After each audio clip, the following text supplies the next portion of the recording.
श्रावण के पवित्र अवसर पर छत्तीसगढ़ की पवित्र भूमि पर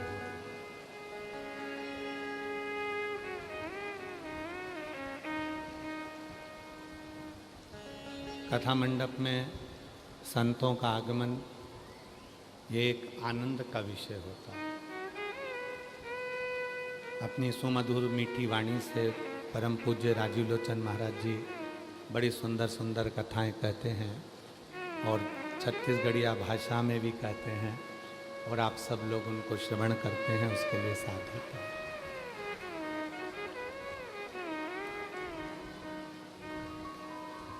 शिव कथा कहते हैं, भगवान शंकर का पवित्र चरित्र कहता है।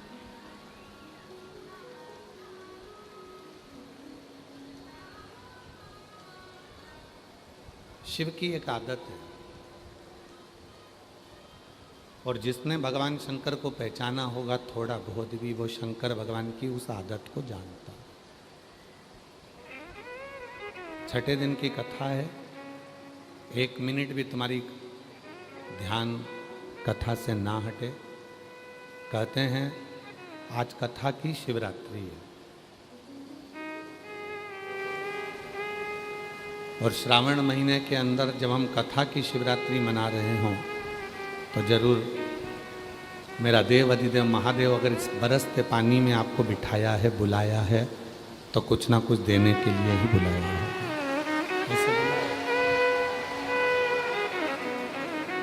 शिव की एक आदत है। मेरे भोले बाबा जब किसी को देना प्रारंभ करते हैं, मेरे ओघड़दानी, मेरे शंभु, मेरे त्रिकालदर्शी, कैलाशी, अविनाशी शंकर जब किसी को देना प्रारंभ करते हैं तो पहले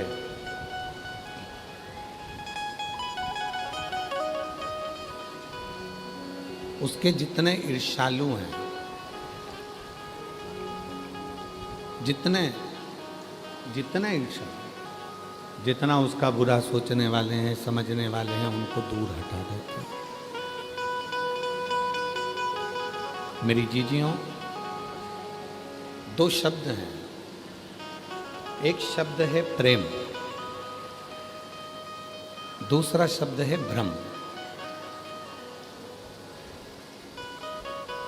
दो शब्द हैं, एक प्रेम रूपी शब्द है, दूसरा भ्रम रूपी शब्द। प्रेम का काम है जोड़ना और भ्रम का काम है दूर हटाना।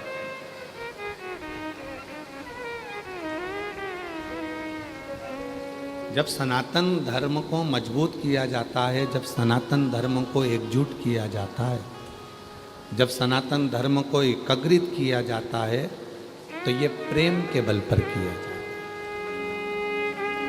प्रेम से किया जाता है। सनातन कभी अशांति देकर या विद्रोह देकर एकजुटता नहीं लाता। सनातन प्रेम के भरोसे पर ही एकजुटता लाता।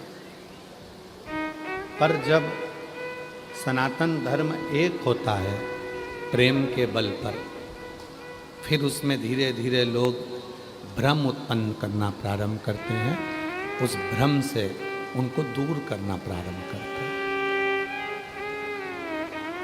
शिव कथा कहती है प्रेम और भ्रम ये दो शब्द हैं, और जिसने अपनी जिंदगी में प्रेम को पकड़ लिया, जिसने अपने जीवन में प्रेम को पकड़ लिया, प्रेम देना प्रारंभ कर दिया, प्रेम परोसना प्रारंभ कर दिया, समझ लो उसकी जिंदगी में सब उसके हो, सब उसके हो। शिव महापुराण ने दिया क्या है? शिव महापुराण क्या दिए, क्या प्रदान करिए? शिव महापुराण ने अगर दिया तो केवल प्रेम दिया। अगर प्रेम नहीं होता तो लोग आज कीचड़ में, इतनी तेज बारिश में, इतने बरसते हुए पानी में कोई अपनी दुकान, कोई अपना घर, कोई अपना मकान छोड़कर नहीं आता, जो आज लोग छाता पकड़ पकड़ कर यहाँ से लेकर वहाँ तक चढ़े हैं। ये प्रेम ही तो दिया है।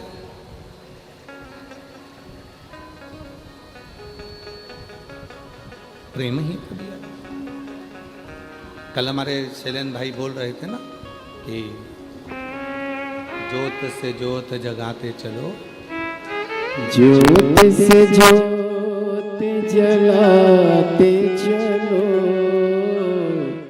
ज्योत से ज्योत जलाते चलो, प्रेम के गंगा बहाते चलो, प्रेम की गंगा बहाते चलो।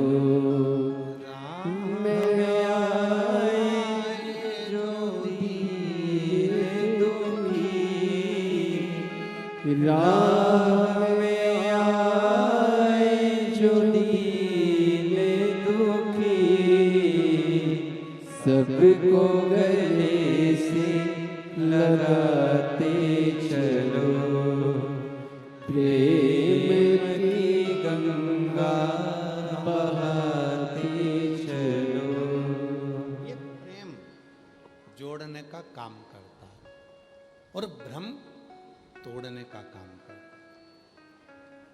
जिसने शिव जी को जान लिया तो समझ लो उसने शिव से प्रेम कर लिया, और जिसने शिव से प्रेम कर लिया समझ लो वो शिव से जुड़ गया, और जिसकी बुद्धि में भ्रम आया वो शिव से जुड़ गया। जहां बुद्धि में भ्रम आया वो गया। आज दुनिया के लोग किस भ्रम में जी रहे हैं? कई लोग कहते हैं ईश्वर नहीं है, कोई कहता है राम केवल कथा है, कोई कहता है कृष्ण केवल दर्शन है, कोई कहता है शिव केवल जल चढ़ाओ दूध चढ़ाओ। दुनिया के लोगों ने केवल यहीं तक पकड़ कर रखा। जो दुनिया के लोग कहते हैं कि ईश्वर नहीं है, ईश्वर को हम मानते नहीं हैं, उनको एक बार इस व्यासपीठ पे जो पत्र भेजे जाते हैं वो पत्र में एड्रेस भी लिखा रहता है और मोबाइल नंबर भी लिखा रहता है। इन सारे पत्रों को ले जाके उसके घर पर डाल देना चाहिए और कहना चाहिए इन सबको फ़ोन लगा कर पूछ कि मेरे देव अधिदेव महादेव छप्पर फाड़ कर देते हैं कि नहीं देते।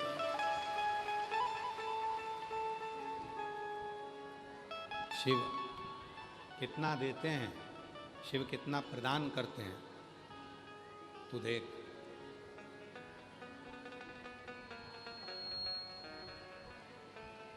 और केवल एक विश्वास के बल पर, केवल एक भरोसे के बल पर, और जब तक विश्वास दृढ़ नहीं होता तब तक परमात्मा करीब नहीं होता। तो किससे जोड़ा?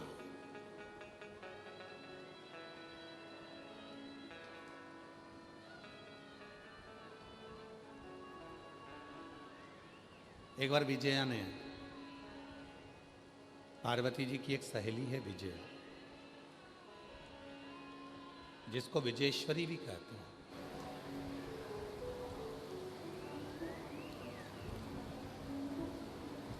आपके छत्तीसगढ़ में बमलेश्वरी माता विराजमान है, माँ जगतजननी विराजमान, माँ बमलेश्वरी। कभी आपने बमलेश्वरी माता का दर्शन करते हुए कभी संत साधु से, सन्यासी से, तपस्वी से, साधक से, उपासक से जाकर पूछा कि माँ जो हमारे छत्तीसगढ़ में विराजमान है उसका नाम बमलेश्वरी कैसे पड़ गया? कैसे पड़ गया? सारे शक्तिपीठों में, देवी स्थानों में छत्तीसगढ़ की जो बमलेश्वरी माता है वो कोई साधारण माता नहीं है, जो छत्तीसगढ़ की इस पवित्र भूमि पर दुनिया के लोगों का वैभव देने के लिए बैठी है। वो साधारण है? कभी पूछा कि माँ का नाम बमलेश्वरी कैसे पड़ गया? माँ बमलेश्वरी कैसे हो गई? कैसे माता बमलेश्वरी विराजमान हो गई? कभी अध्ययन करना। माता विजया पार्वती जी की एक सहेली है। विजया जो माता पार्वती जी के साथ में बाल्यावस्था से, बचपन से ही, बाल्यावस्था से ही शिव की साधना में लगी।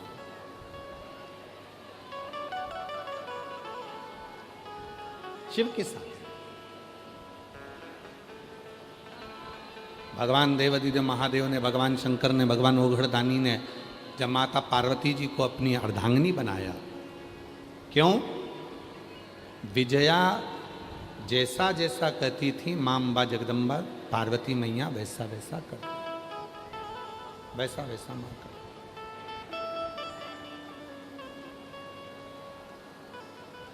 जो बोलती हैं मां विजया वैसे मां पार्वती जी पूजन करती। और विजया ने अपनी जिंदगी में केवल एक ही काम करा, शिव की जो आराधना थी, शिव जी की जो साधना थी, वो तुमरुका जी से पूछ कर आती थी कि भगवान शंकर को कैसे राजी किया जा सकता है, भगवान शंकर को कैसे मनाया जा सकता है, भगवान शंकर की साधना कैसे करी जा सकती है। पूछ कर आकर माँ पार्वती जी को बता देती थी और पार्वती जी वैसी ही आराधना करती, पार्वती माता वैसी ही साधना। शिव के लिए, भगवान शंकर की साधना के लिए, भगवान शंकर की आराधना के लिए अगर किसी से पूछना है, अगर किसी के पास जाना, तो जो शंकर का परम भक्त हो, शिव का परम भक्त हो, भले वो तुम्हारे पास में रहने वाली तुम्हारी पड़ोसन हो, चाहे कोई ब्राह्मण हो, चाहे कोई वैश्य हो, कोई चाहे क्षत्रिय हो, चाहे कोई शूद्र हो, और चाहे कोई संत हो, कोई चाहे बैरागी हो, चाहे कोई तुम्हारा अड़ोसी पड़ोसी धड़ोसी हो, जो शिव का भक्त हो, शिव चर्चा, शंकर का स्मरण, शिव की भक्ति, शिव का मंत्र जाप, शिव का नाम जाप, शंकर का गुणगान, उसके पास जाकर पूछना जो शिव में लीन हो, शंकर की भक्ति में जो डूबा हुआ, शिव के भजन में जो डूबा, शिव स्मरण में जो डूबा। अब आपकी और हमारी क्या आदत हो गई है कि हम जो शिव की भक्ति करने वाला है उससे तो पूछते नहीं है कि शिव है क्या, हम सबसे पूछते रहते हैं। ये उसी में का हाल है, कपड़े की दुकान पर जाकर पूछो क्यों भैया तुम्हारे यहाँ 2 किलो शक्कर मिल जाएगी, 4 किलो चावल मिल जाएगा। अब कपड़े की दुकान वाले क्या क्या मिलेगा, जम के तो बोलो कपड़ा। चावल शक्कर लेना है तो तुमको किराने की दुकान पर जाना पड़ेगा, और तुम किराने की दुकान पर जाकर पूछो क्यों भैया तुम्हारे यहाँ पाँव के मोजे मिल जाएंगे क्या, तुम्हारे यहाँ जूता चप्पल मिल जाएगा क्या, तो किराने वाला बोलेगा भैया मेरे यहाँ तो किराने का सामान मिलता है, यहाँ का जूता चप्पल मिलेगा, यहाँ का मोजा मिलेगा। किराने की दुकान पर मोजा नहीं मिलता, किराने की दुकान पर चप्पल जूता नहीं मिलता, कपड़े की दुकान पे किराना नहीं मिलता, फ्रिज कूलर की दुकान पर जाकर पूछोगे क्यों भैया तुम्हारे यहाँ सुई मिलेगी क्या, हमको कपड़ा सिलना है तो सुई मिल जाएगी क्या, धागा मिल जाएगा, तो वो कह देगा हमारे यहाँ नहीं मिलता। पर हम भी उल्टे हैं, हम शंकर जी के बारे में किससे पूछने जा रहे हैं जिसको शंकर जी के बारे में मालूम ही नहीं है। हम शिव जी का ज्ञान किससे लेने जा रहे हैं जिसको शिव जी का ज्ञान ही नहीं है। हम शिव जी का गुणगान किसके पास कर कर बैठ रहे हैं जिसको शिव का गुणगान ही नहीं मालूम। हम उससे पूछ रहे हैं क्यों शिव जी के इस व्रत का क्या महत्व है, पशुपति व्रत का क्या महत्व है, अष्टमी का क्या महत्व है, कितना।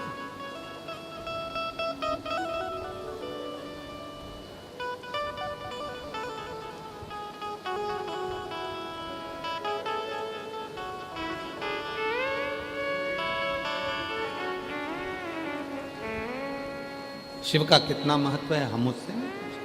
हम कपड़े की दुकान पर चावल लेने जा रहे हैं और चावल की दुकान पर मोजे खरीदने जा रहे हैं तो हमको वो प्राप्त नहीं होगा। कोई शिव का भक्त हो, भले तुम्हारे मोहल्ले में रहता हो, भले वो क्षत्रिय हो, वैश्य हो, ब्राह्मण हो, शूद्र हो, कोई भी हो, अगर वो शिव का भक्त है, शंकर का उपासक है, शिव नाम में डूबने वाला है, शिव की भक्ति करने वाला है, तो आप उसके पास जाकर बैठोगे तो शिव का ज्ञान मिलेगा। और कोई ऐसा है जो शिव को जानता ही नहीं है और तुम उसके पास चले गए और जाकर कहा बाबा जी हमको बता दो शिव के बारे में, तो बाबा जी तो फिर उल्टा सीधा ज्ञान देंगे। शिव नहीं मालूम, शिव का स्मरण है।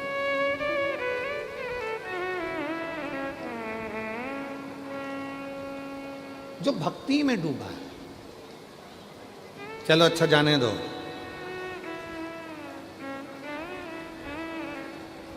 जिसकी वाणी नहीं है, जो गूंगा है, उसने गुलाब जामुन खा ली और गुलाब जामुन खाने के बाद तुम उससे स्वाद पूछो। जिसकी वाणी नहीं है, जो बोल नहीं सकता, क्यों साहब गुलाब जामुन कैसी बनी? अब उसकी वाणी नहीं है, गूंगा है, बोल नहीं सकता, तो वो गुलाब जामुन का स्वाद कैसे बताएगा?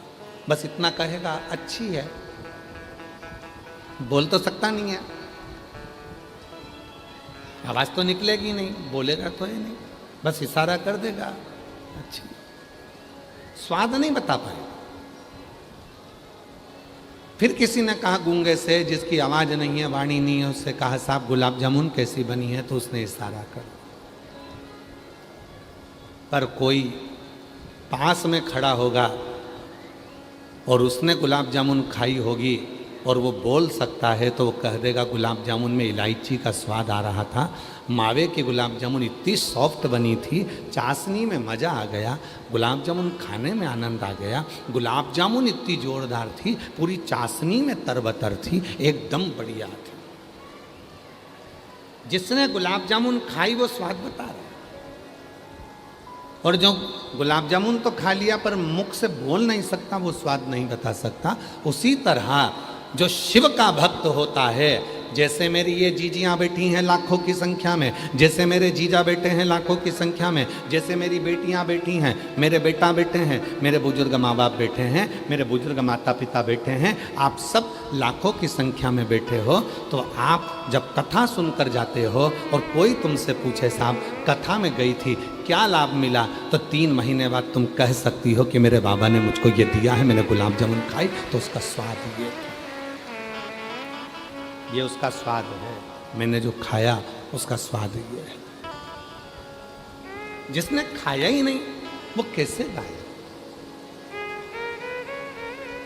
कैसे?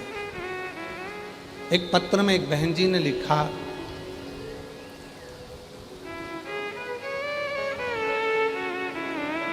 एक पत्र में लिखा है, अच्छा है,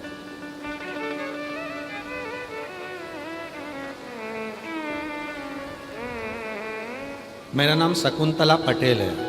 पत्र को एलईडी पर पढ़िएगा, आस्था चैनल पर पढ़िएगा, फेसबुक यूट्यूब पर पढ़िएगा, और पंडाल में जो एलईडियाँ लगी हैं उस पर भी पढ़िएगा। मेरा नाम शकुंतला पटेल है, मेरे पति का नाम जगदीश पटेल है, मेरा गांव सालर, जिला सारगढ़, बिलाईगढ़ है, मेरा मोबाइल नंबर ये है, कहीं बैठी हों हाथ हिला सकती हैं, और अगर आई हों तो बेलपत्र लेने के लिए आ सकते हैं। मेरा नाम शकुंतला पटेल है, मेरे पति का नाम जगदीश पटेल है, मेरा गांव सालर, जिला सारगढ़, बिलाईगढ़ है, मेरा मोबाइल नंबर ये है। मेरी जेठानी की बहू का नाम श्रीमती पुनीमती प्रीति, तेजराम श्रीवास, गांव घोड़ा घाटी के रहने वाले हैं। उनको 27 साल से औलाद का सुख नहीं मिला। कितने साल? जम के बोलो, इस पत्र में पढ़ो कितना लिखा है। आस्था चैनल वाले क्लोज करो जरा, पास में करो उसको। कितना लिखा है? 27 साल से औलाद का सुख नहीं मिला। फिर मैंने उन्हें कोकड़ी की कथा सुनाने के लिए ले गई, और कोकड़ी में आपकी कथा चल रही थी, उसको सुनाने के लिए ले गई। बाबा वहाँ की मिट्टी को मैंने गर्भ से लगाया और पशुपति व्रत करवाया। सफ़ेद आंकड़े की जड़ को तुमरुका जी का नाम लेके, सफ़ेद आंकड़े की जड़ को तुमरुका जी का नाम लेके बांधी। उसके 3 महीने के बाद गर्भ तो ठहर गया, लेकिन 4 महीने के बाद बच्चा फिर नहीं बच पाया। फिर अंदर से मेरी वो बहू टूट गई। हम दोनों बड़े दुखी हुए। विचार करा कि अब सियोर वाला बाबा जहाँ कथा कहेगा हम वहाँ जाएंगे। और वहाँ की मिट्टी को गर्भ से लगाएंगे। वापिस पुनः मेरी बहू कथा सुनने के लिए सीहोर चली गई। कंकर शंकर की पूजन करी, रुद्राक्ष लिया, पशुपति व्रत किया, वहाँ की मिट्टी गर्भ से लगाई और बाबा की ऐसी कृपा हुई 16 सितंबर 2024 को मेरी बहू के यहाँ 27 साल के बाद पुत्र रत्न की प्राप्ति हुई। 27 वर्ष।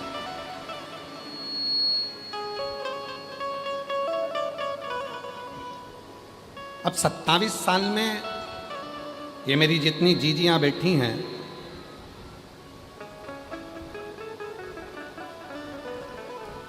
जितनी जीजियां, एक पत्र और है बड़ा सुंदर है, देखिए। मेरा नाम सोनिया निषाद है, मैं फौजी नगर भिलाई में रहती हूँ। कहीं बैठी हो? सोनिया निषाद, मैं फौजी नगर भिलाई में रहती हूँ। गुरुजी, महादेव के एक लोटे जल का और एक बेलपत्र का मैं क्या गुणगान करूं। मेरी बेटी लावण्या को जन्म से दिमाग के झटके आ रहे थे, उसको दिमाग के झटके आते थे, जिसके कारण मेरी बेटी का पूरा शरीर शून्य हो गया था। वह ना तो बोल पाती थी और ना कभी बिस्तर से उठकर बैठ पाती थी, पलंग पर पड़ी रहती थी। ना कभी बोल सकती है, ना कभी सुन सकती है, पलंग पर पड़ी रहती थी। गुरुदेव, 8 साल हो गए, बेटी पलंग से नहीं उठी, ना बोली, ना चली, केवल पलंग पर पड़ी रहती थी। गुरुजी, ऐसा कोई डॉक्टर नहीं जिनको हमने ना दिखाया, सब दूर इलाज करवाया। आखिरी में डॉक्टर ने भी कह दिया कि इसको दिमाग के झटके आते रहेंगे और ये कभी चल नहीं पाएगी, ना बोल पाएगी। गुरुजी, 2020 में पहली बार, 2020 में आपकी कथा पहली बार सुनी। एक लोटा जल बेलपत्र वाली, और गुरुजी मंदिर जाती, एक लोटा जल चढ़ाती। डॉक्टर तो बोल दिया ये ना कभी बोलेगी, ना कभी चलेगी।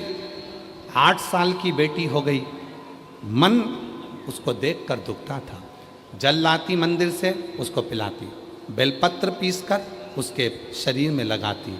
गया गुरुजी, बाबा की ऐसी कृपा हुई, 2 साल तक जो बेटी इतने सालों से बोल नहीं सकी, बैठ नहीं सकी, उठ नहीं सकी, आज बाबा की ऐसी कृपा हो गई। गुरुदेव, 8 साल के बाद मेरी बेटी आज चली भी है, बोली भी है, और भगवान की कृपा से उसको दिमाग के जो झटके आते थे वो भी बंद हो गए। ये शिव की उदारता। कहीं बैठी हो, मेरा नाम सोनिया निषाद है, कहीं बैठी हो तो आ सकती।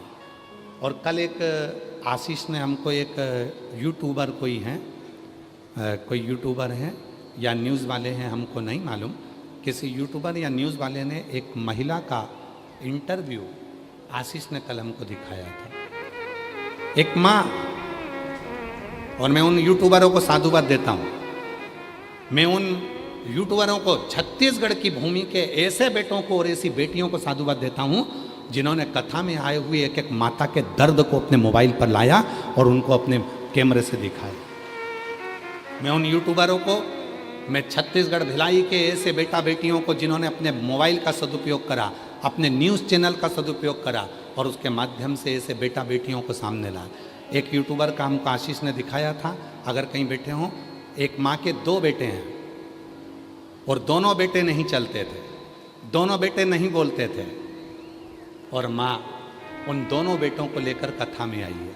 अगर कहीं बैठी हों तो हाथ हिला सक। और वो यूट्यूबर भी जरूर आए जिसने इस न्यूज़ को डाला था।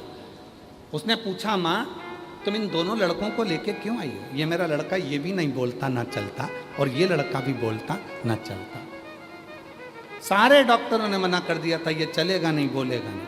तब शिव जी पे चढ़ाना जल चालू करा और वो पानी को पिलाना चालू करा, और आज मेरे दोनों बच्चे यहाँ इतनी देर तक खड़े हैं और चल रहे हैं। ये शिव की कृपा है। अगर वो यूट्यूबर बैठे हों और वो माँ आई हो, यहाँ हो, तो जरूर लाओ।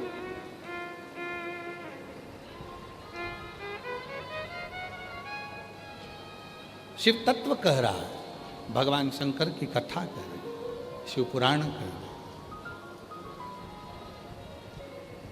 और आज फिर कहते हैं इस पवित्र व्यासपीठ से, पवित्र व्यासपीठ। हाँ बेटा, यही बेटी ने इंटरव्यू लिया था उसका। आ जाओ बेटा, साधु था। एक बार धन्यवाद दो इस बेटी को जिसने उस माँ को इंटरव्यू के माध्यम से यहाँ तक चलेगा। इस बेटी ने कौन सा न्यूज़ है, केपी न्यूज़ से दिया था। जोरदार ताली बजा एक बार, साधु था। ले एक मिनट,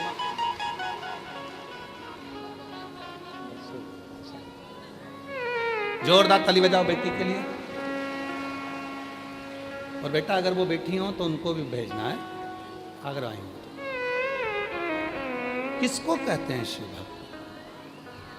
जो जैसी भावना लाया वो वैसा ही फल पाया, नहीं खाली उसे लौटाया, वो मन ही मन हर्षाया, और कर दिया माला माल काशी वाले ने लुटा दिया भंडार काशी वाले ने।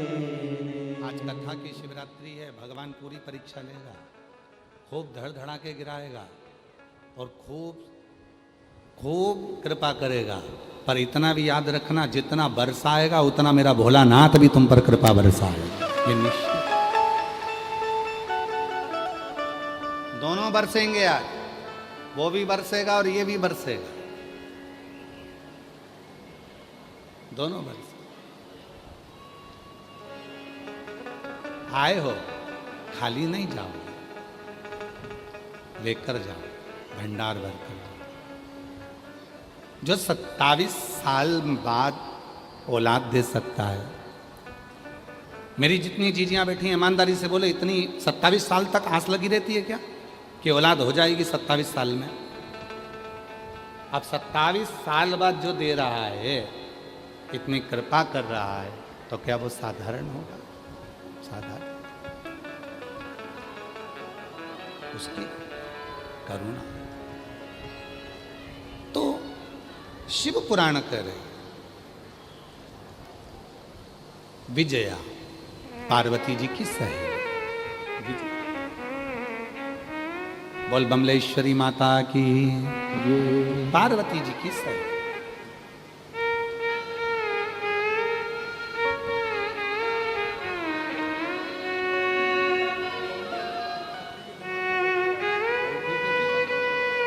यही है सोनिया निषाद, उनकी बुआ हैं।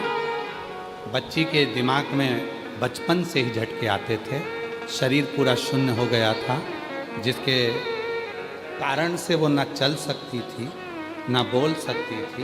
बाबा की कृपा से अब वो बच्ची बोलती भी है और चलती भी है। जोरदार ताली। मेरी किस्मत का जब खिला, तब जाकर किधर मिला।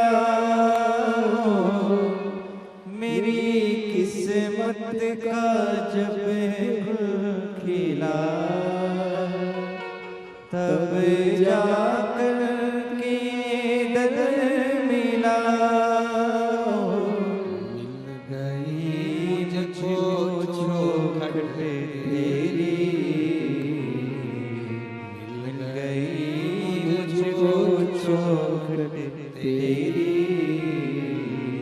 सबसे बढ़िया है सबसे खरी, बोले बाबा तेरी नौकरी। सबसे बढ़िया है सबसे खरी, तेरे दरवाजे की चाकरी। सबसे बढ़िया है सबसे खरी। जब से तेरा गुलाम हो गया, तब सबसे मेरा बिना हो गया, जब से तेरा गुलाम हो गया, तब से मेरा बिना हो गया,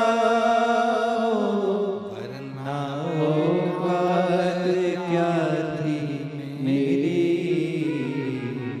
वरना औकात क्या थी मेरी, सबसे बढ़िया है सबसे खरी, भोले बाबा तेरी नौकरी,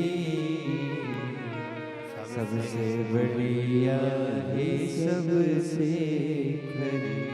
उसके दरवाजे की चाकरी विजया पार्वती जी की सहेली है विजया।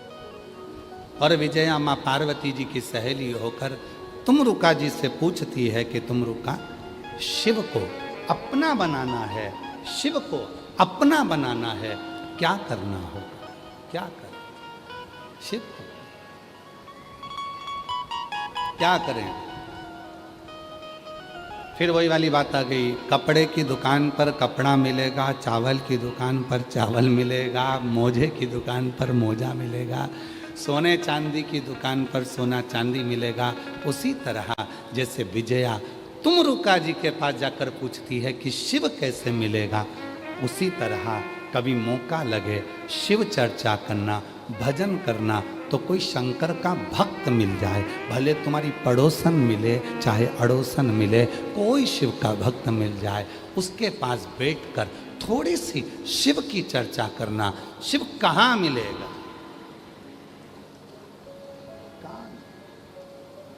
और मैंने ढूंढा देश तमाम भोला कहाँ मिलेगा, कहाँ मिलेगा, कहाँ मिलेगा, कहाँ मिलेगा ओ, कहाँ मिलेगा, कहाँ मिलेगा, कहाँ मिलेगा ओ, मुझे एक जरूरी काम भोला कहाँ मिलेगा। उसको कहाँ ढूंढना, कहीं नहीं जाना ढूंढने के लिए, किसी के पास नहीं जाना ढूंढने के लिए, अपनी अड़ोसन, अपनी पड़ोसन, पीछे वाली धड़ोसन, कोई रिश्तेदार, कोई नातेदार, कोई कुटुंबी, कोई पहचान वाला तुम्हारा ऐसा हो जो शंकर में उसका दिल लगता हो, शिव में उसका मन लगता हो, शंकर में उसकी रुचि हो, तो उसके पास 2 मिनट के लिए जाकर बैठना और शिव की चर्चा करना। बस उसी क्षण मेरे शंकर की कृपा बरसना प्रारंभ हो जाएगी, करुणा बरसना। उस क्षण कहीं पर भी, मंदिर में मिले तो मंदिर में, देवालय में मिले देवालय में, ट्रेन में मिले तो ट्रेन में, बस में मिले तो बस में, गाड़ी में मिले तो गाड़ी में, रोड पे मिले तो रोड पर, मॉल में मिले तो मॉल में, जहां मिल जाए 2 मिनट का सत्संग करो, 2 मिनट। और शिव के भक्त को ढूंढने के लिए आंखों का इलाज करवाना पड़ेगा। सब लोग ऑपरेशन कराने के लिए तैयार हो जाए। शिव के भक्त को ढूंढने के लिए ऑपरेशन कराना जरूरी है अपनी। और ऑपरेशन में चश्मा नहीं लगाएंगे, लेंस लगाएंगे। कोई तुमसे पूछे कहाँ गई थी तो कह देना ऑपरेशन कराने गई थी। काहे का? तो कि आँख का। कहाँ? तो कहना जयंती स्टेडियम। तो वहाँ नेत्र शिविर किसने लगाया? तो कि बोलबम समिति ने, और वो अध्यक्ष है ना दया सिंह जी, उन्हीं ने वहाँ पर बोलबम समिति और अध्यक्ष दया सिंह जी ने वहाँ पर नेत्र शिविर लगाया। दया सिंह जी नेत्र शिविर है, नेत्र शिविर लगाया। और ये नेत्र शिविर क्या करता है? तो कहा ये वो नेत्र शिविर है जो एक बार शिव महापुराण की कथा में आ जाता है। और दया सिंह जी ये नेत्र शिविर तो 3री बार लग गया आपका, साधुता है आपको बहुत बहुत। तो ये वो नेत्र शिविर है जिस नेत्र शिविर में नेत्र का ऑपरेशन होगा पर चश्मा नहीं, लेंस लगाया जाएगा। और जो एक बार शिव महापुराण की कथा में आ जाता है उसकी आंख में वो लेंस लग जाता है जिसमें कोई बुराई नहीं दिखती, सब में अच्छाइयाँ नजर आना चालू हो जाती है और शिव दिखने लगता है। हरि नैनों में भोला समाए गयो री, मुझे प्रेम का रोग लगाए। ये नयन में शिव समा गए और कुछ मुझे नजर नहीं आता, केवल दिखते हैं तो शिव ही शिव दिखते हैं। शंकर सब अच्छा दिखेगा। ये इतने लोग जो बैठे हैं ना शिव महापुराण की कथा में, जो रोड पर बैठे हैं छाता लगा लगा कर, बरसते हुए पानी में जो रोडों पर बैठे हुए दरी बिछाकर, आसन लगाकर, छाता लगा लगा कर, एक एक रोड पर बैठे हुए व्यक्ति से पूछा जाए, क्यों साहब तुम्हारे घर में इतनी जगह है, क्यों साहब गाड़ी में इतनी जगह है, क्यों साहब तुम्हारे घर में इतनी सारी जगह है, तो तुम रोड पे क्यों बैठे हो, छाता लगा कर क्यों बैठे हो? वो एक ही जवाब देगा, मेरे आंखों का इलाज हो गया है, अब मुझे हर एक में शिव नजर आता है, कोई दूसरा दिखता ही नहीं, कोई नजर ही नहीं। फिर आ गया वही वाला गीत, अरे मैं हूँ प्रेम मेरी दवा तो कराओ, जाओ जाओ जाओ किसी वैद्य को बुलाओ, मेरे प्रेम रोगी। ये रोग लगा है भगवान शंकर की कथा का, ये रोग लगा है शिव की भक्ति का, ये रोग लगा है शंकर की उपासना।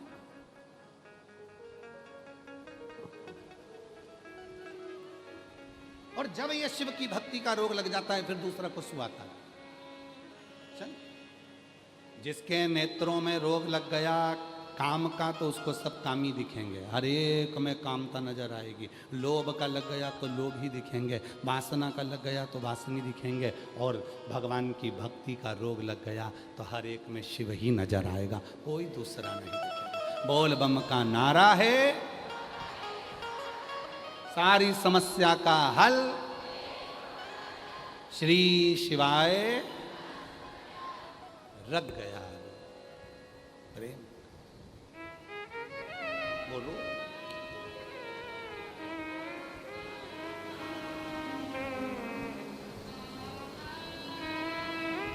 बहुत बढ़िया।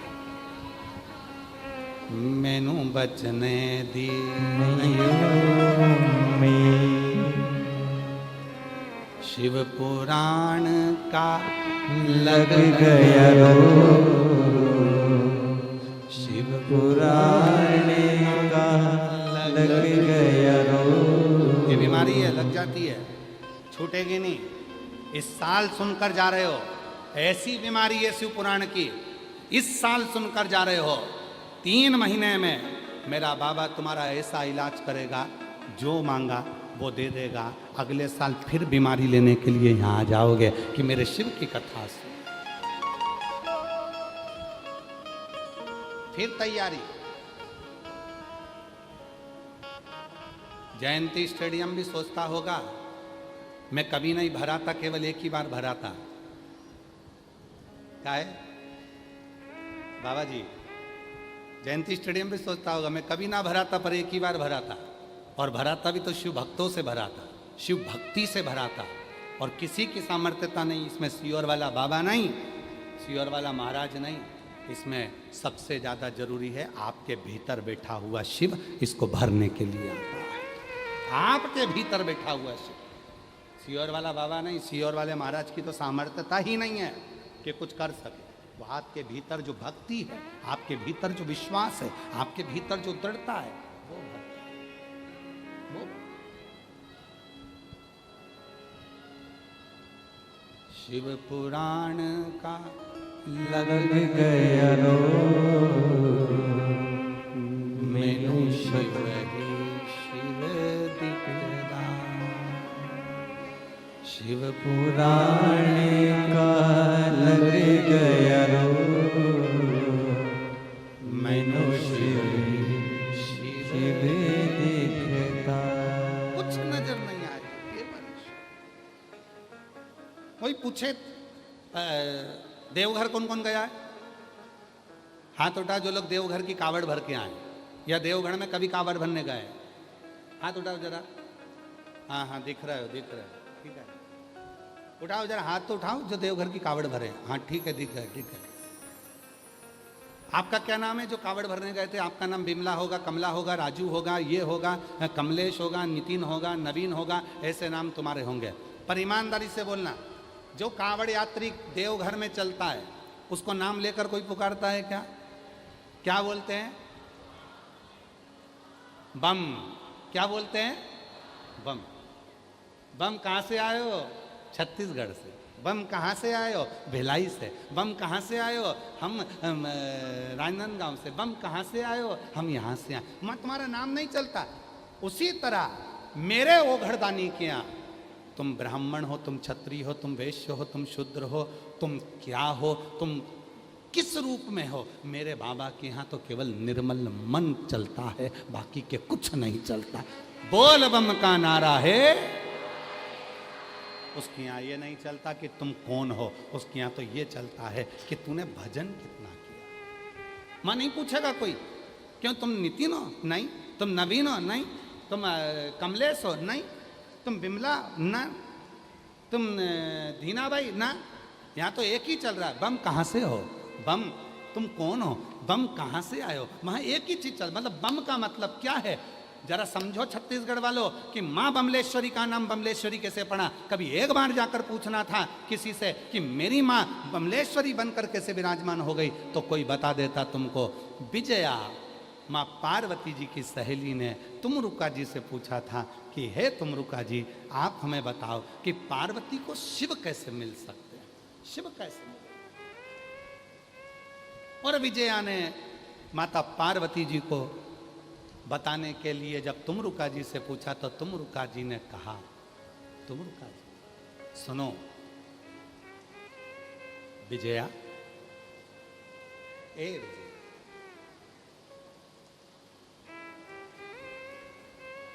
शिव के डमरू से, शिव के डमरू से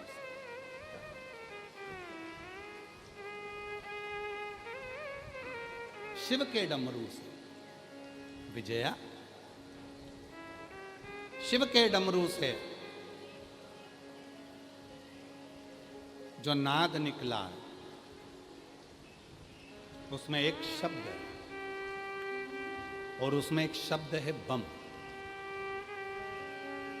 यदि पार्वती शिव को प्राप्त करने के लिए स्वयं बम के नाद में जल समर्पित करे और बम के नाद के साथ ही शिव को रिझा ले तो उसको फल मिले। उस समय पर मेरी जगत जननी अम्बा जगदम्बा, मेरी पार्वती माँ, मेरी दुर्गा भवानी, उसी समय पर माँ विजया के कहने पर बम के नाद के साथ में शिव की साधना कर,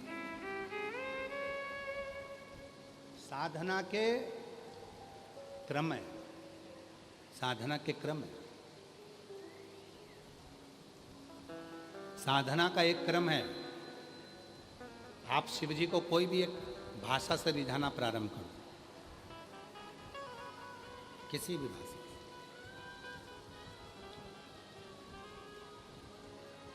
आपके पास कुछ नहीं तो गल डमरू बजाना प्रारंभ कर दो। आता है गल डमरू बजाना? जम के तो बोलो जरा, आता है सबको? गल डमरू शिव को प्राप्त करना, मुख से निकलना चाहिए स्वर ओम का, और गल का डमरू बजना चाहिए जो गल डमरू चालू हुआ, कुछ नहीं चाहिए शिव को रिझाने के लिए। कोई एक अक्षर पकड़ा जाए, एक शब्द पकड़ा जाए, एक साधना पकड़ी जाए, एक आराधना पकड़ी जाए। जैसे आज दुनिया के लोगों ने एक लोटा जल पकड़ लिया, रोज प्रतिदिन वो एक नियम बना लिए कि मुझे एक लोटा जल चढ़ाना है, और जब जैसे रोज रोज पानी भरोगे कुएं में से तो पत्थर पर भी रस्सी का निशान पड़ जाता है, उसी तरह तुम रोज रोज एक लोटा जल चढ़ाओगे तो शिव जी भी तुम्हारे ऊपर करुणा बरसाना प्रारंभ कर देते हैं।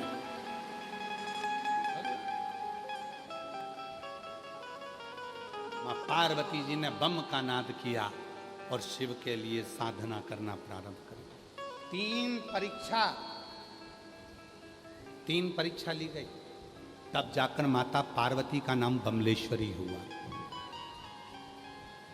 कितनी परीक्षा ली है? जम के बोलो जरा छत्तीसगढ़ वालों। 3 परीक्षा।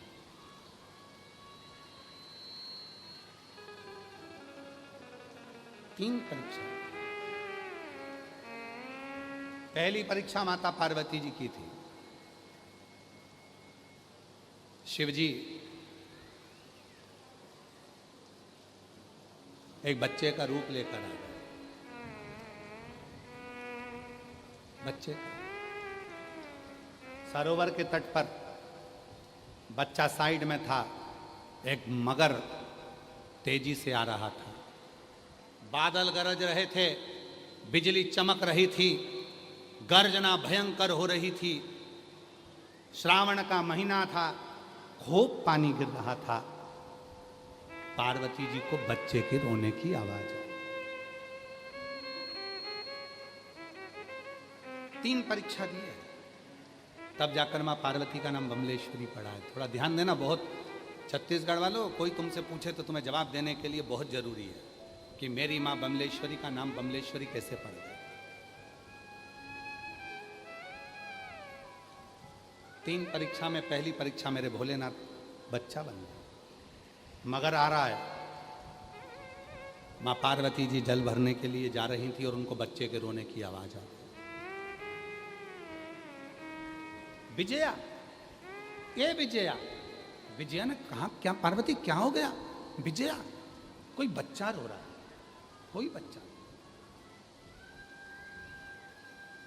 विजया ने देखा कि सरोवर के तट पर एक मगर बच्चे को पकड़ने के लिए आ रहा है और बच्चे को पकड़ रहा है। पार्वती जी दौड़ कर गई, बच्चे को गोदी में उठा लिया। मगर के अंदर से आवाज आई, हे स्त्री नारी कौन हो तुम? बच्चे को छोड़ो, ये मेरा भोजन है, आज का भोजन मेरा यही है। अगर मैं भूखा रह जाऊंगा तो मुझे कल भोजन मिलेगा। आज मेरा भोजन यही है, तुम मुझे भोजन। पार्वती जी ने कहा, मैं तुमको इसको भोजन नहीं दे सकती, तुमको जो चाहिए तुम ले लो, पर इसको नहीं दूंगा। मगर ने कहा, तो मैं क्या खाऊंगा? पार्वती जी बोलती है, मेरे शरीर को खा लो, पर मैं इसको नहीं।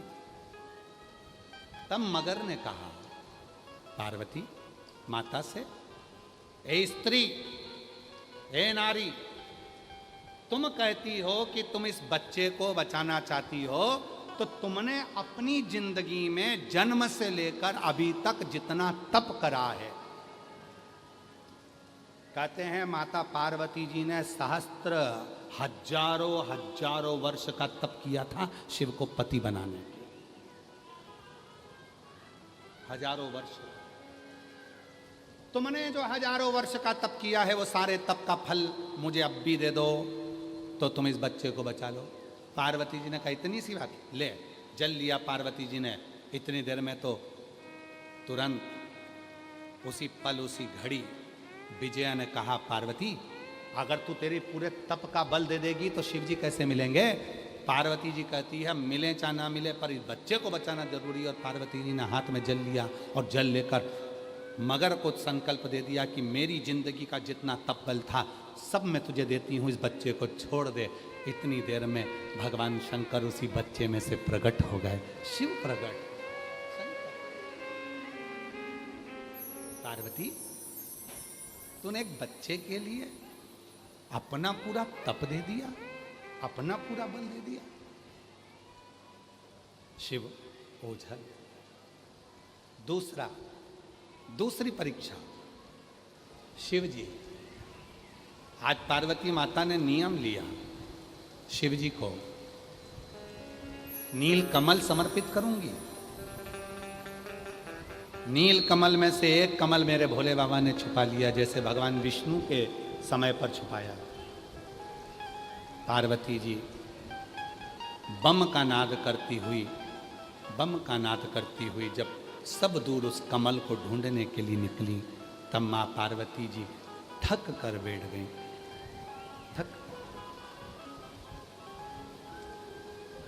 इतनी थक गई मां पार्वती जी, आज से माता पार्वती ने अन्न त्यागा, भोजन त्यागा, फल त्यागे, सब त्यागा पार्वती जी का शरीर नीला पड़ने लगा। आज पार्वती जी ने कहा, बाबा नील कमल तो नहीं मिला, पर मेरा शरीर जो नील पड़ा है वो मैं उसको समर्पित करती हूँ। शिव फिर प्रकट हो गए। शिव फिर प्रकट, फिर तीसरी परीक्षा माता पार्वती जी की। तीसरी परीक्षा, एक वृक्ष में आग लग गई, उसमें एक तोते का छोटा सा अंडा रखा हुआ था, उसमें छोटा सा बच्चा था। पार्वती जी जब जब वहां से निकलती थी, वो उस तोते के अंडे को देखती थी और उसमें वो बच्चे को देखती थी, बड़ी खुश होती थी। आज उस वृक्ष में आग लग गई, उस वृक्ष में आग, और वृक्ष में आग लगी। इतनी देर में तो पार्वती मैया बड़ी दुखी हो गई, इस बच्चे को कैसे बताया जाए।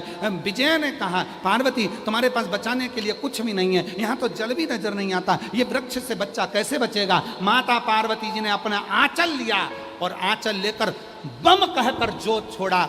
वो आंचल गया, उस तोते के बच्चे पर रखा गया। जैसे ही रखाया, पूरा वृक्ष अग्नि से मुक्त हो गया, और अग्नि से मुक्त होते से वो बच्चा बच गया। तब शिव जी प्रकट हुए। 3 परीक्षा में पास होने के बाद भगवान शंकर ने कह दिया, ए पार्वती तूने मेरे डमरू के नाद में से बम को लिया है, और उस बम शब्द को लेकर तूने मेरी साधना करी है। आज से तेरा नाम बमलेश्वरी होगा, जो जगत का कल्याण करने वाली, जो जगत का कल्याण करने वाली होगी। किसी के जीवन में कोई ताप की अग्नि है जी, किसी के जीवन में कोई दुख की अग्नि है, सुन बमलेश्वरी तेरा दर्शन करने से जीव का कल्याण होगा, वो ताप वो अग्नि समाप्त होगी। किसी के जीवन में कोई संतान का दुख है, कोई कष्ट है, सुन बमलेश्वरी तेरा दर्शन कर कर लोग उस सुख को प्राप्त करेंगे। किसी के जीवन में अगर कोई कष्टप्रदता है, बमलेश्वरी का नाम ही जीवन में कल्याण करने वाला है।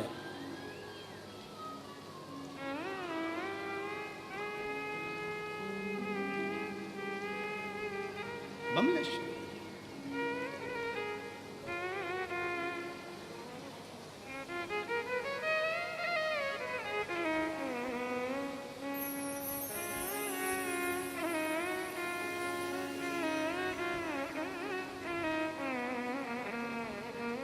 और वो कोई साधारण नहीं, लंबा रास्ता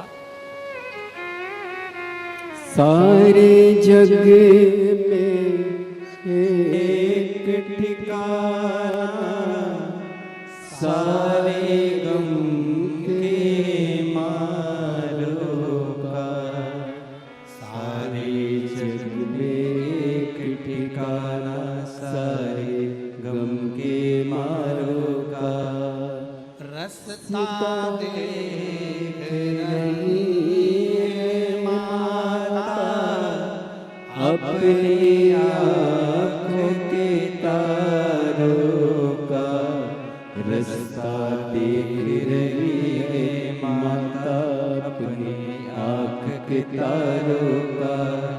ध्यान देना, शिव साधना, शिव आराधना और शिव का दिया हुआ नाम कोई साधारण साधारण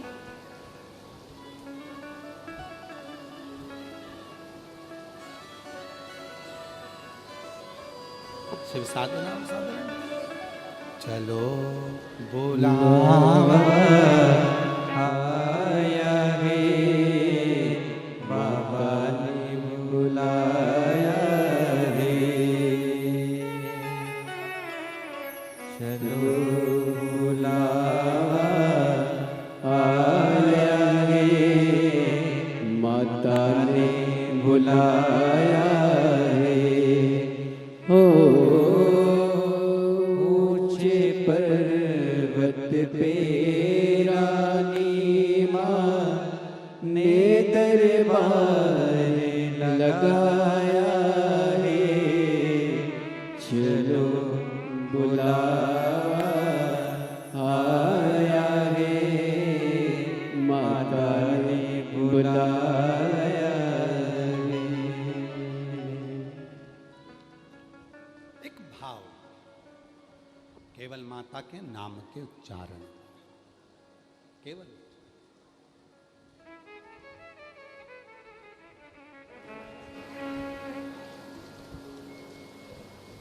एक भाव माता के नाम के उच्चारण में है। एक बार सब लोग साथ में बोलेंगे, बोल बमलेश्वरी माता की जय।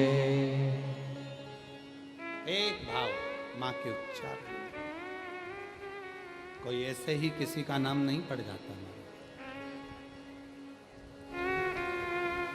ये आप लोग जो बैठे हो ना, जितने भी, चाहे हम हो चाहे आप हो, आप लोगों का नाम अगर आपके माता पिता ने कुछ रखा है तो वो सोच समझ के ही रखा होगा,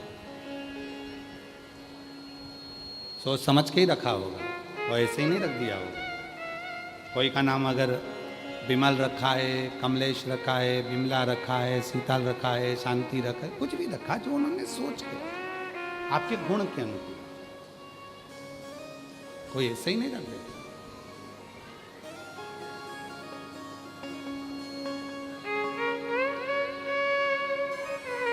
प्राप्ति का केंद्र बिंदु है शिव का, शिव की, शिव का स्मरण। और जब शिव महापुराण की कथा कहती है, भगवान शंकर का चरित्र कहता है कि शिव के केवल मंत्र उच्चारण में, नाम उच्चारण में कितना बल है। एक शब्द को, बम शब्द को पकड़ा तो आज तक देवघर में भी अगर कोई कावड़िया निकल कर जाता है तो उसको क्या कहते हैं? बम। सीहोर में अगर कोई कावड़ यात्री कावड़ भरने आता है तो उसको कहते हैं बम। हरिद्वार में कोई नीलकंठ तक कावड़ लेकर जा रहा है उसको कहा जाता है बम। उसको केवल बम कहा जाता है। बम मतलब डमरू के जो नाद हुआ है, उस नाद में से एक शब्द निकला है, वो शब्द ही मूल है।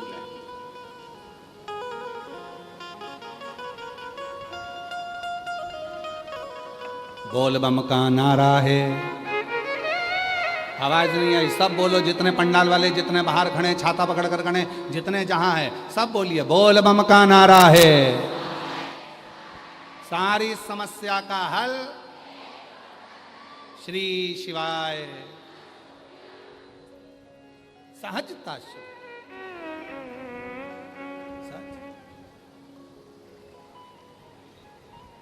शिव कथा कह रही है। एक बार मां पार्वती जी ने शिव जी के नेत्रों को बंद किया। बंद करते से ही एक अश्रु निकला, जिस अश्रु से बालक का जन्म हुआ। जो बालक माता पार्वती जी ने गोदी में लिया और उसका नाम अंधकासुर।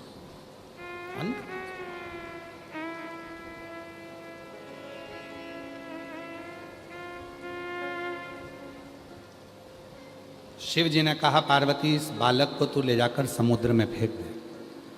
पार्वती जी ने मना किया। कितना सुंदर कहा है। एक होता है कुएं का जल, एक होता है बावड़ी का जल, एक होता है खड्डे का जल, एक होता है बारिश का जल, एक होता है नदी का जल, एक होता है सरोवर का जल, एक होता है गटर का जल, एक होता है हेडपंप का जल, एक होता है समुद्र का जल। शिव महापुराण की कथा कहती है, इन सभी जलों में श्रेष्ठ जल कौन सा है? अच्छा जल किसको माना जाएगा? तो कहा, सर्वश्रेष्ठ अगर कोई जल है तो वो समुद्र का जल। तो कहा, समुद्र का जल तो खारा होता है तो वो श्रेष्ठ कैसे हो गया? तो कहा, सच बोलने वाला हमेशा बुरा होता है, इसलिए समुद्र के जल को श्रेष्ठ माना। फिर कहा, समुद्र के जल को श्रेष्ठ कैसे कह सकते हैं? हम तो कुएं का पानी पीते हैं, हम बावड़ी का पानी पीते हैं, हम हेडपंप का पानी पीते हैं, हम बोर का पानी पीते हैं, और तुम कह रहे हो समुद्र का जल श्रेष्ठ है। समुद्र का जल श्रेष्ठ क्यों है? क्योंकि कुएं में कचरा डालोगे तो वो उसी में पड़ा सड़ता रहेगा, बावड़ी में कचरा डालोगे उसी में पड़ा सड़ता रहेगा। खड्डे में, नदी में, तालाब में, सरोवर में कचरा डालोगे वो उसी में सड़ता रहेगा। और समुद्र में ले जाकर कचरा पटक दो, वो समुद्र किनारे पर लगा देता है। शिव पुराण कहती है इसलिए समुद्र का जल श्रेष्ठ माना जाता है कि समुद्र में सोना डालो अंदर जाएगा, रतन डालो अंदर जाएगा, मोती डालो अंदर जाएगा, माणिक डालो अंदर जाएगा। जितना वस्तु समुद्र में डालोगे सब अंदर उतर जाएगा, पर समुद्र में कचरा डालोगे तो वो किनारे पर लगा देगा। इसीलिए शिव पुराण कहती है, भगवान शंकर की कथा कहती है कि मनुष्य को समुद्र जैसा होना चाहिए। सत्य बोलो, भले किसी को खारा लगे, बुरा लगे। दूसरा, कोई अपने अंदर निंदा डाल रहा है, चुगली डाल रहा है, बुराई डाल रहा है, अपशब्द कह रहा है, उसको किनारे लगा दो, कचरे को किनारे लगा। और कोई भगवान शंकर का भजन डाल रहा है तो उसको अपने अंदर उतार लो। भक्ति डाल रहा है उसको भजन। बहुत मिलेंगे, बहुत मिलेंगे। जब आप धर्म की ओर आगे बढ़ोगे ना तो आपके ऊपर उंगली उठाने वाले बहुत मिलेंगे, आपको गाली देने वाले बहुत मिलेंगे, आपको अपशब्द कहने वाले बहुत मिलेंगे, ताना देने वाले बहुत मिलेंगे, आड़ा टेढ़ा कहने वाले बहुत मिलेंगे। ये मत सोचना कि कोई तुमको छोड़ देगा, नहीं, क्योंकि आपने पथ ही ऐसा चुना है, पथ ऐसा। आप अगर भगवान का भजन करोगे तो आपको लोग अपशब्द कहेंगे, ताना देंगे, गाली देंगे, आड़ा टेढ़ा कहेंगे। कोई कहेगा ये सब ढोंग है, कोई कहेगा ये प्रपंच है, कोई कहेगा आडंबर है। उन सभी को मैं नमन कर कर कहूँ, जिंदगी में बन सके तो एक बार जितने शिव भक्त आते हैं ना, इन शिव भक्तों के हृदय की भक्ति का स्मरण करना, तब मालूम पड़ेगा कि शिव की भक्ति किसको कहते हैं। ऐसे नहीं है। पत्रों को देखोगे, देखिए कि कितने लोगों के जिन्होंने पिछले बार कथा सुनी उनको बाबा ने कितना दिया। चलाओ दर्शन करते हैं,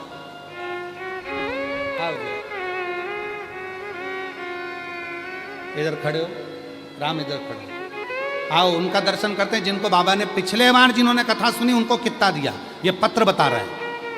उस पत्र में उन्होंने लिखा कि हमको हमारे बाबा ने कितना दिया। आइए, आस्था वाले भी दर्शन जरूर कराएं कि शिव के इन पत्रों के माध्यम से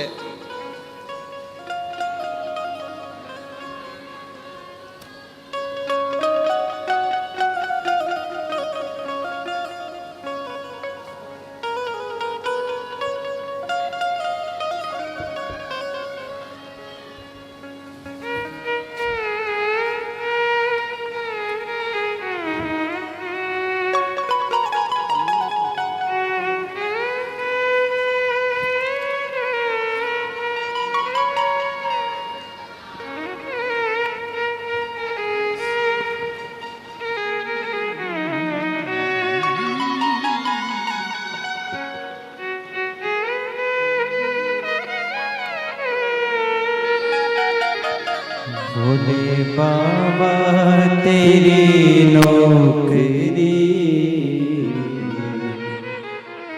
मेरे बाबा तेरी नौकरी सबसे बढ़िया है। सब ये जिन्होंने पिछले वर्ष कथा सुनी थी, 3 महीने में मेरे बाबा ने जिन जिन को दिया है ये भंडार भरा पड़ा, और अगले साल की फिर तैयारी है। मेरा शिव कितना दे, कितना दे, कितना प्रदान करता है ये शिव जानता। और आज फिर कहते हैं इस व्यासपीठ से, सावन के महीने में दिल से मांग कर जाना, वो दिल से देगा, और इतना देगा कि अगला पत्र व्यासपीठ पर तुम्हारा हो। अगला ये भंडार है, ये पूंजी है। हम कितने पत्र पढ़ते हैं? केवल 2, 3, 4, इससे ज़्यादा हम नहीं पढ़ पाते। पर इन पत्रों को जरा देखिए, किसी के घर में 27 साल, 24 साल, 17 साल, 20 साल में बच्चे हो रहे हैं, किसी की नौकरी लग रही है, किसी के शरीर में कैंसर हो गया, वो समाप्त हो गया, किसी ने इसी पंडाल की मिट्टी को गर्भ से लगाया और उसको संतान हो गई। ये शिव है। जिसकी निगाह में अच्छा होगा उसको अच्छा दिखेगा, जिसकी दृष्टि में अच्छा छुपा होगा उसको अच्छा दिखेगा। तुम अच्छे हो, तुम्हें अच्छा नजर आएगा। तुम्हारे माँ बाप अच्छे हैं, इसलिए तुम्हारे जैसी औलाद जन्म दी अच्छी, तो तुम्हें जगत में अच्छा दिख रहा है। और जिनके माँ बाप कुछ गड़बड़ होते हैं उनको व्यासपीठ भी अच्छी नहीं लगती और सनातन धर्म भी अच्छा नहीं लगता। ये माँ बाप की परवरिश का असर होता है, कौन कैसा दिखता है। स्मरण क्या है, भजन क्या है, कीर्तन क्या है, मंत्र जाप क्या है, नाम जाप। और आज फिर कहते हैं उससे हृदय से कहो, दिल से, भाव से।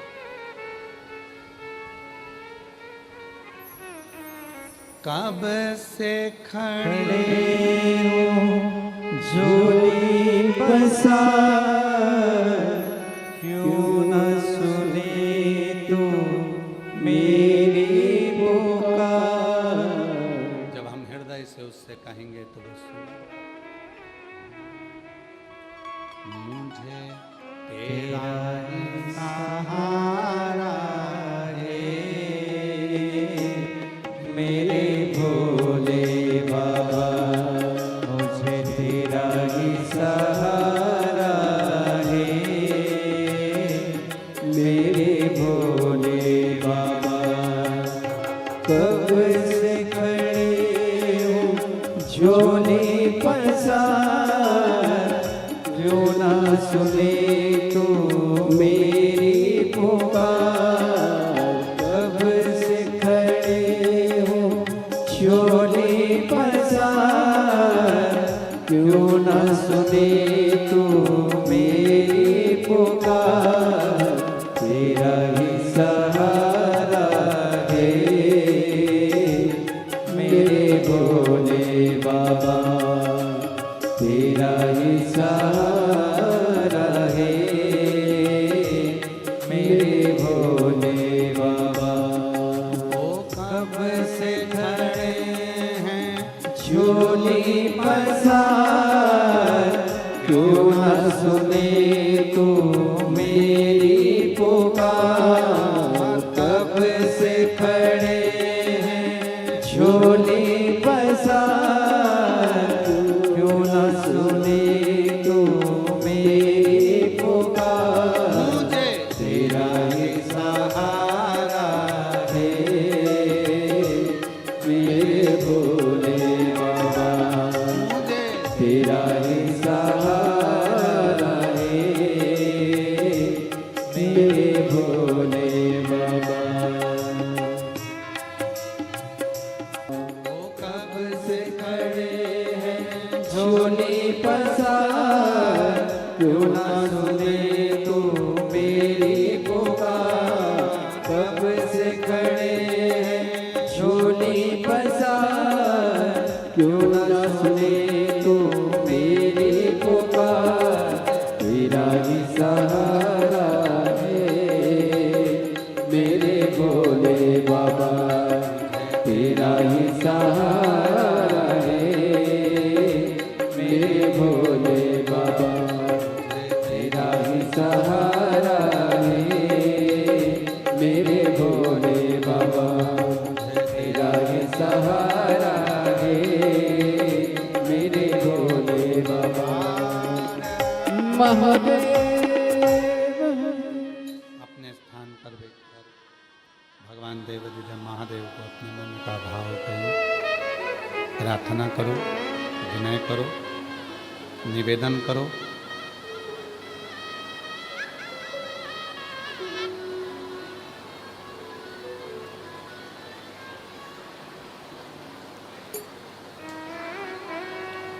भाव से शिव को रिझाइए,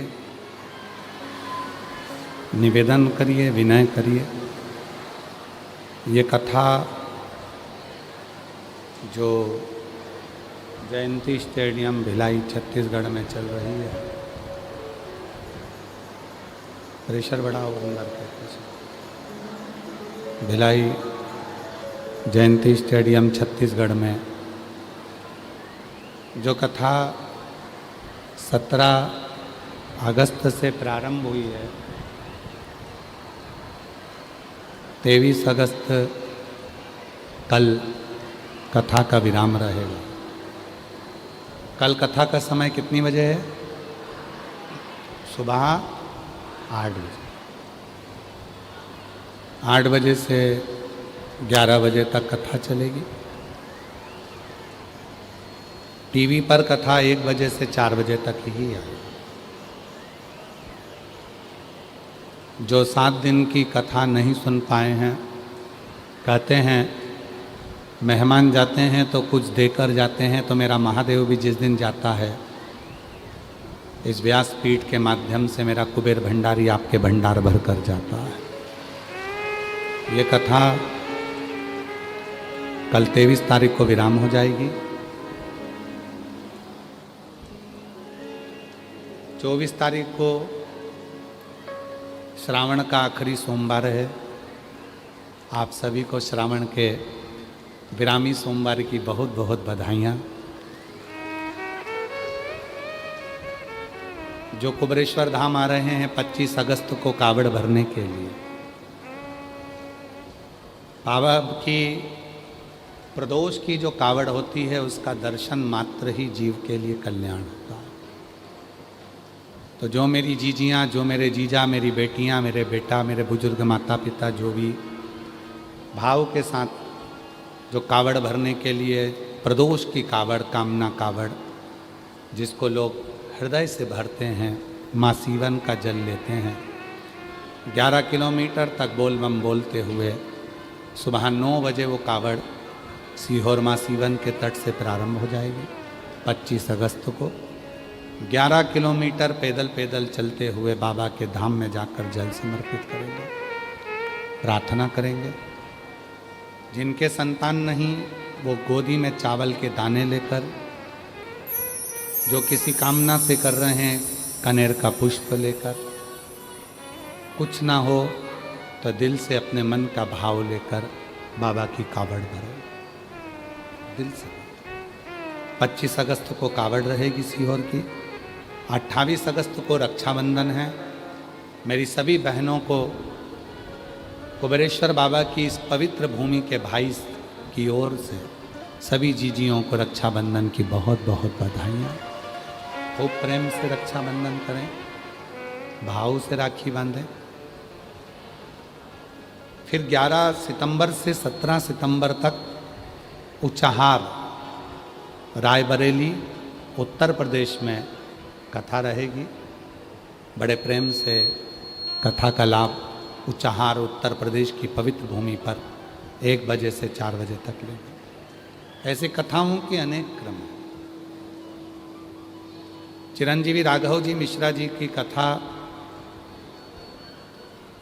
जो पुत्र हैं राघव जी मिश्रा, चिरंजीवी राघव मिश्रा जी की कथा 1 सितंबर से 5 सितंबर तक सोनकच्छ मध्य प्रदेश अनाज मंडी 1 बजे से 4 बजे तक सोनकच्छ की भूमि पर रहेगी। जो सोनकच्छ वाले हैं वो उस कथा को अवश्य श्रवण करें।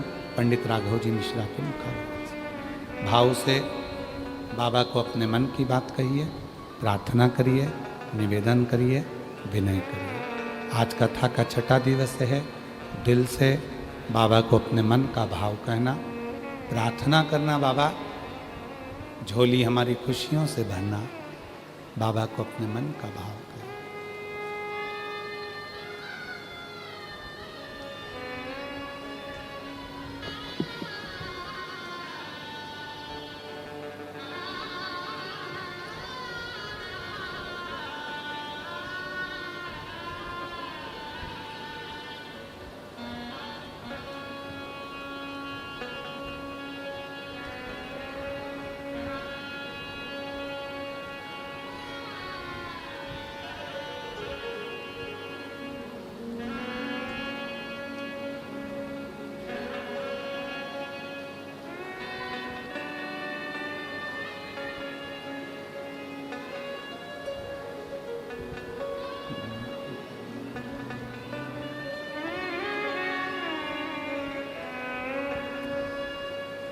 श्री शिवाय नमस्तुभ्यं। श्री शिवाय नमस्तुभ्यं। श्री शिवाय नमस्तुभ्यं। श्री शिवाय नमस्तुभ्यं। श्री शिवाय नमस्तुभ्यं। भोला सब दुख काटो हमारा, ओ भोला सब दुख काटो हमारा। शंकर जपो तेरी माला, भोले बाबा जपो तेरी माला। भोला सब दुख काटो हमारा, ओ भोला सब दुख काटो हमारा। वेश है मंगल मंगलकारी, वेश है मंगल मंगलकारी। शमशान निवासी हमारा, शमशान निवासी हमारा।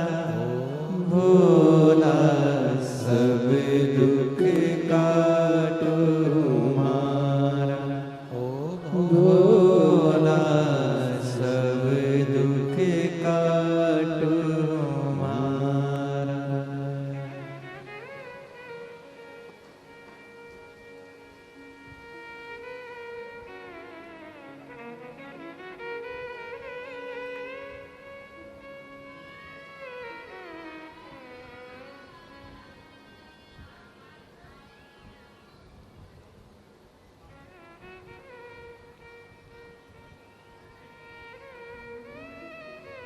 बाबा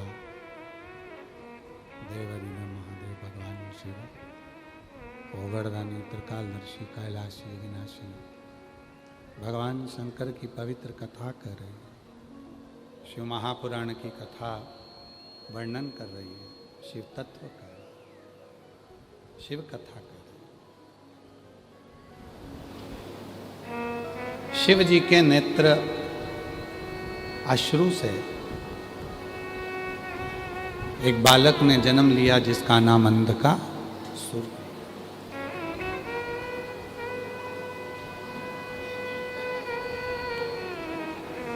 शिव जी ने कहा इसको ले जाकर समुद्र में डाल दो।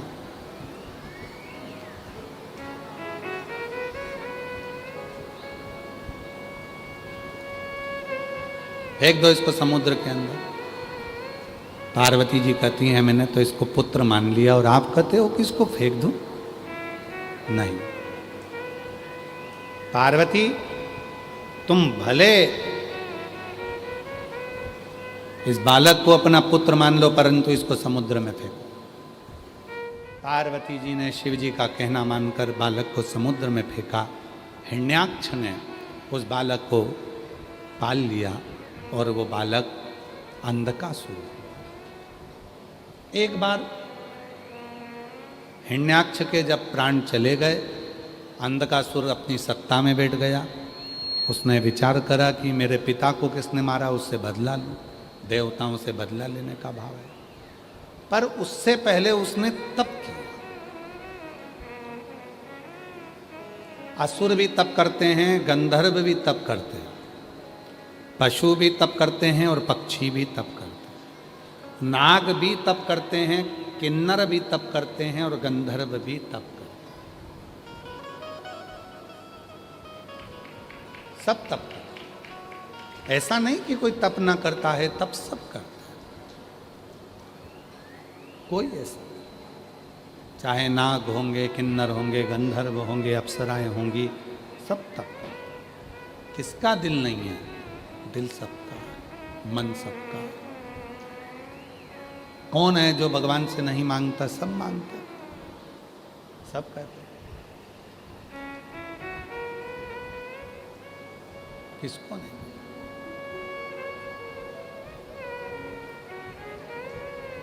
शिव की कृपा होती है, शंकर की करुणा होती है, दया होती है, तब कहीं शिव कृपा करते हैं, करुणा करते। और एक निवेदन सबसे कि तुम किस भाव से शिव को रिझा रहे हो, ये तुम्हारे ऊपर निर्भर करता है। यहाँ किन्नर समाज के भी दीदियाँ बैठी हैं, एक बार उनके लिए भी जोरदार ताली बजा, जो कथा रस तत्व को ग्रहण कर रही हैं, 7 दिन से आ रही हैं। हम आपको साधुता देते हैं कि शिव कृपा आप लोगों के हृदय में है, जिससे आप लोग एक कथा नहीं, दया भाई जितनी कथा कराए हैं और उसके पहले जो कथा उन सब को आप लोगों ने श्रवण किया, उसके लिए आपको प्रणाम है। साधु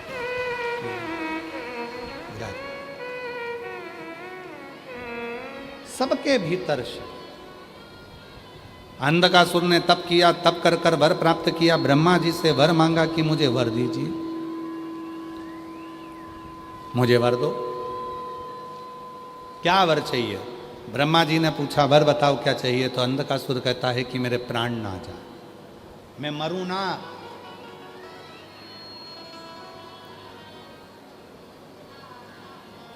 ब्रह्मा जी ने कहा ये तो हो नहीं सकता कि तुम नहीं मरोगे, संसार में जो जन्म लिया है उसको तो मरना पड़ेगा।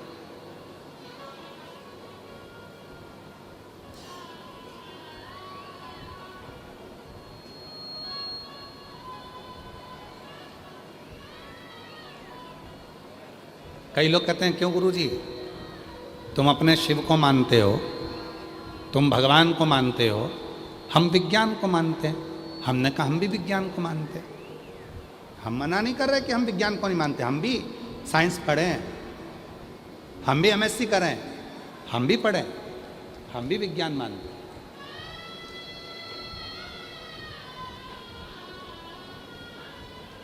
पर हम विज्ञान को उस दिन और ज़्यादा मानेंगे जिस दिन इस पृथ्वी पर से एक भी व्यक्ति नहीं मरेगा। जन्म हुआ है और अगर संसार का मनुष्य मर रहा है, तब तक हम यही मानेंगे कि मारने वाला भी भगवान है और बचाने वाला भी भगवान है।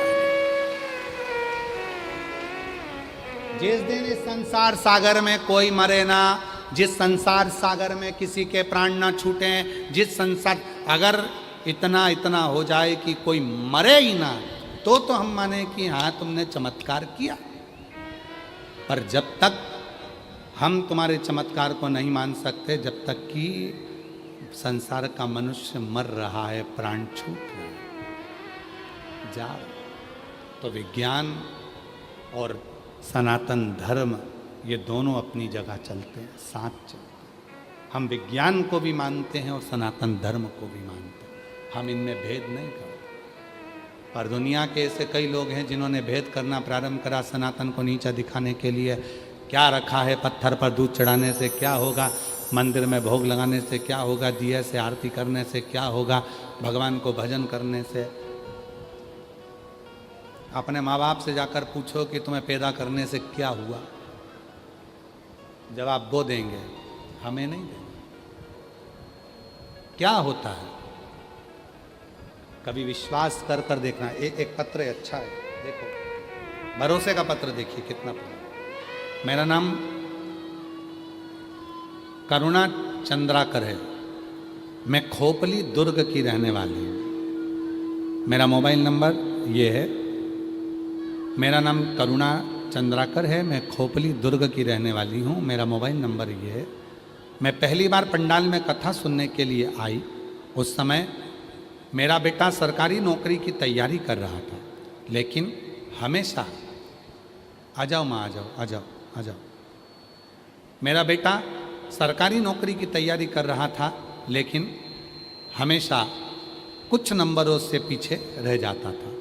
तो मैं अपने बेटे से बोली, बेटा भगवान पर विश्वास रख और भोले बाबा पर 1 लोटा जल चढ़ा। मेरे बेटे ने मेरा कहना मानकर जल चढ़ाना प्रारंभ किया। गुरुजी, पहले तो मेरा लड़का बोला, क्या माँ जल चढ़ाने से क्या नौकरी लग सकती है? मैंने अपने बेटे से कहा, सीहोर वाला बाबा कहता है कि अपनी मेहनत को 4 गुना करो, रात दिन पढ़ो, पूरी मेहनत करो और शिव जी पर एक बेलपत्र पर शहद लगाकर और शंकर जी को जल चढ़ाना प्रारंभ करो। मेरे बेटे ने वही किया। आज मैं धन्यवाद देती हूँ गुरुदेव, आज मेरे बेटे का पुलिस में, छत्तीसगढ़ पुलिस में सिलेक्शन हो गया। मैं बाबा को यहाँ धन्यवाद देने के लिए, और तो और गुरुदेव, मैं बाबा को इसलिए धन्यवाद देने के लिए आई हूँ कि मेरे बेटे की बाबा ने सुनी, उसने मेहनत करी, परिश्रम किया, साथ में शिव पर भरोसा करा, तो आज मेरा बेटा इसी पंडाल में ड्यूटी भी दे रहा है। मैं बाबा को यहाँ प्रणाम करने के लिए। मेरा नाम करुणा चंद्राकर है, मैं खोपली दुर्ग की रहने वाली हूँ। एक पत्र और देखो, बड़ा सुंदर।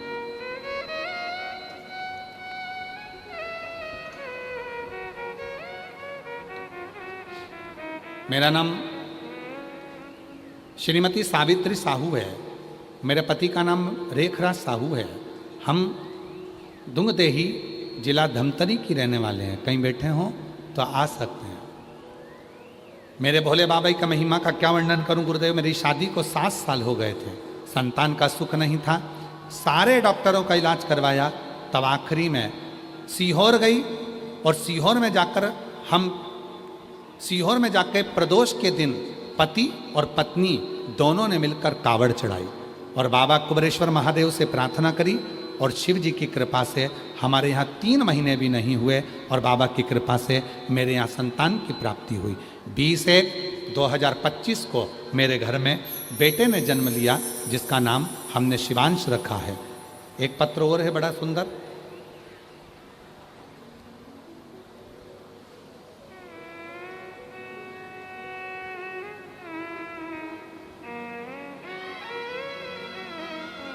मेरा नाम संगीता साहू है, मैं रायपुर बीर गांव की रहने वाली हूँ।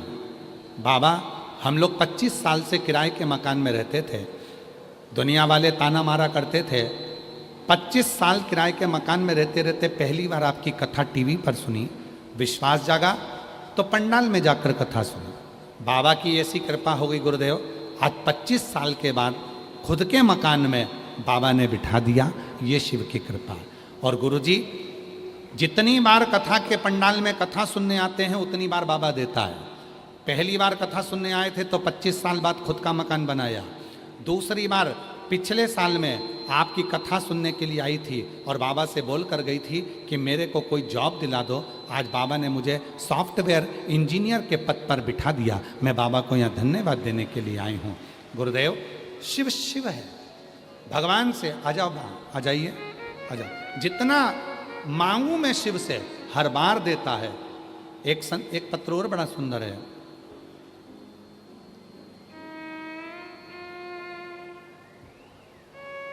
मैं चनौदा भिलाई की रहने वाली हूं। मेरा मोबाइल नंबर ये है। मेरा नाम अश्विनी उमेश अवघड़े है। मेरी कोई संतान नहीं थी। 11 साल तक मुझे संतान नहीं हुई। तब शिव का नाम लेकर यहीं भिलाई में बाबा की कथा श्रवण करी और बाबा की कृपा से मेरे घर में शिव की कृपा से पुत्र रत्न की प्राप्ति हुई है। मैं बाबा को यहाँ धन्यवाद देने आई हूँ, जिन्होंने मुझे 11 साल बाद संतान दी है। शिव शिव है, शंकर शंकर है, ओघड़दानी ओघड़दानी। भरोसा भरोसा और जो जैसी भावना लाया, बोलो बोलो बोलो, सब बोलो, वो वैसा ही फल पाया, नहीं खाली उसे लौटाया। बेटे का पुलिस में हुआ, एक बार जोरदार ताली बजाओ। मन ही मन हर्षाया, कर दिया माला माल काशी वाले ने, लुटा दिया भंडार काशी वाले ने।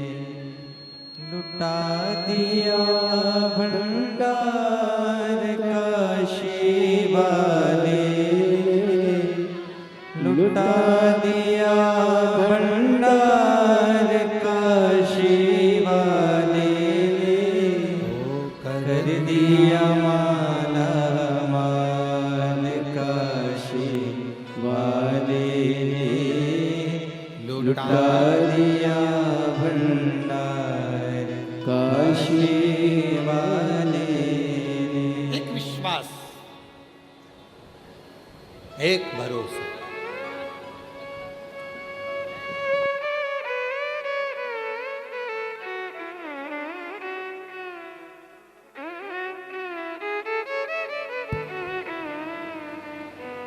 विश्वास, भरोसा, दृढ़ता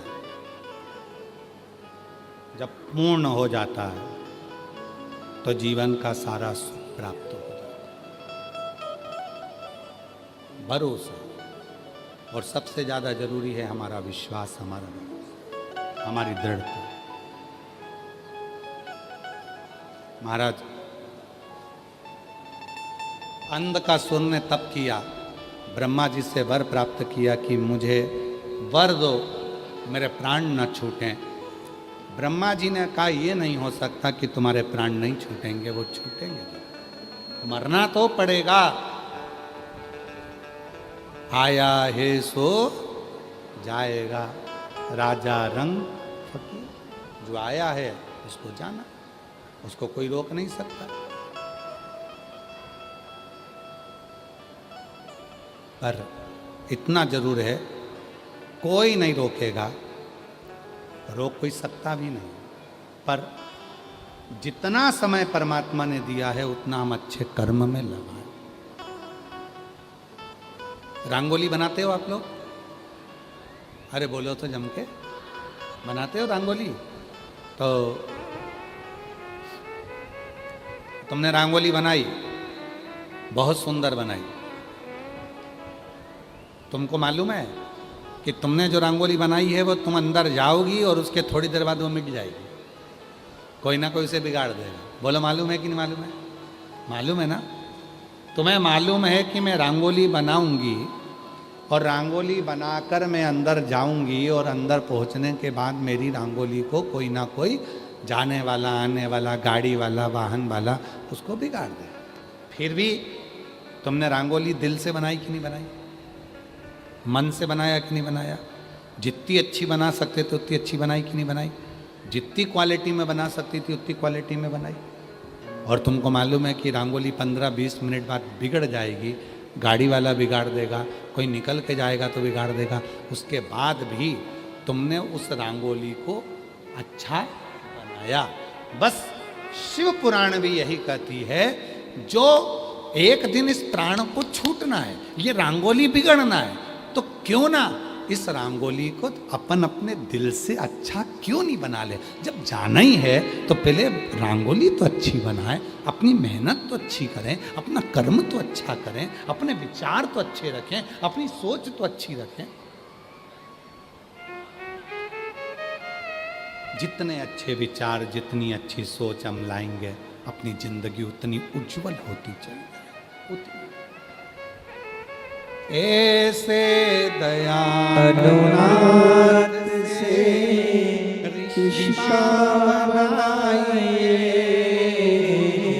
ऐसे दयालुनाथ से रिश्ता बनाइए,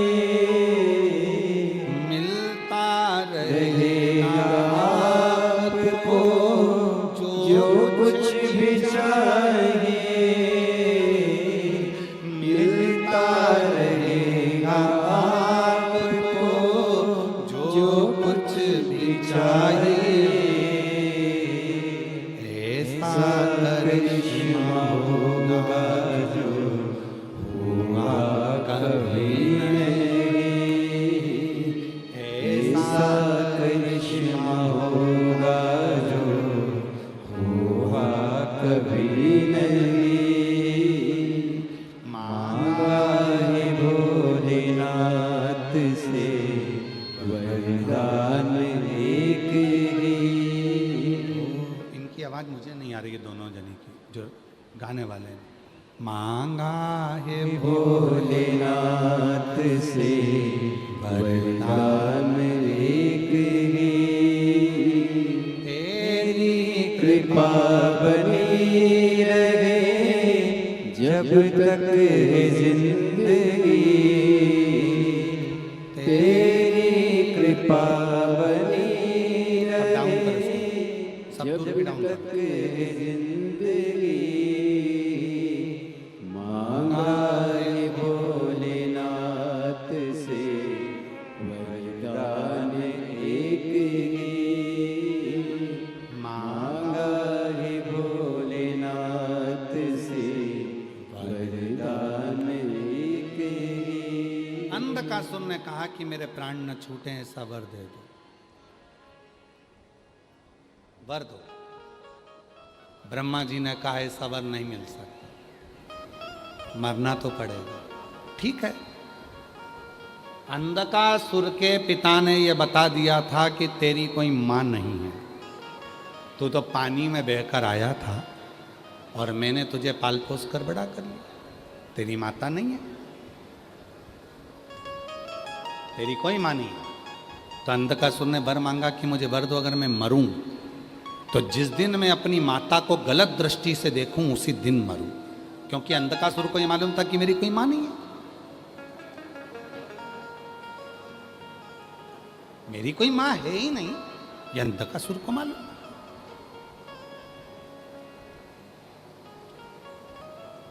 ठीक है, वर दे दिया ब्रह्मा जी ने, क्योंकि ब्रह्मा जी को मालूम था कि पार्वती जी ने इसको गोदी में लिया था, और पार्वती जी इसको गोदी में ली थी तो उन्होंने कहा था ये मेरा पुत्र है, और शिव जी ने कहा भले तू इसको पुत्र मान पर समुद्र में फेंक दे, तो भले पुत्र माना।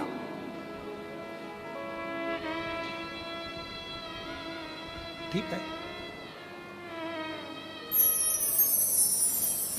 तथास्तु। ब्रह्मा जी ने कहा जिस दिन तुम अपनी माता को गलत दृष्टि से देखोगे उसी दिन तुम्हारे प्राण छूटेंगे।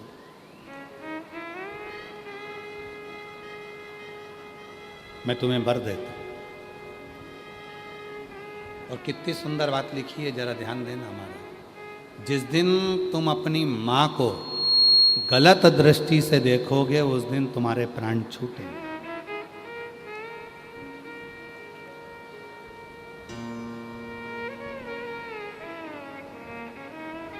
कहां जा रही है आज की शिक्षा,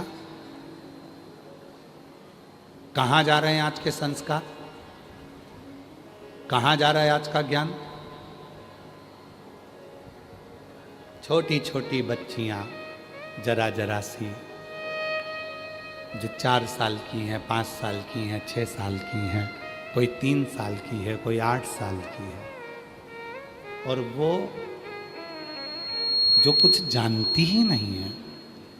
आज की पीढ़ी, आज के लोग उनके साथ गलत करते कर रहे हैं। ये शिक्षा है, ये संस्कार है, कहां जा रही है?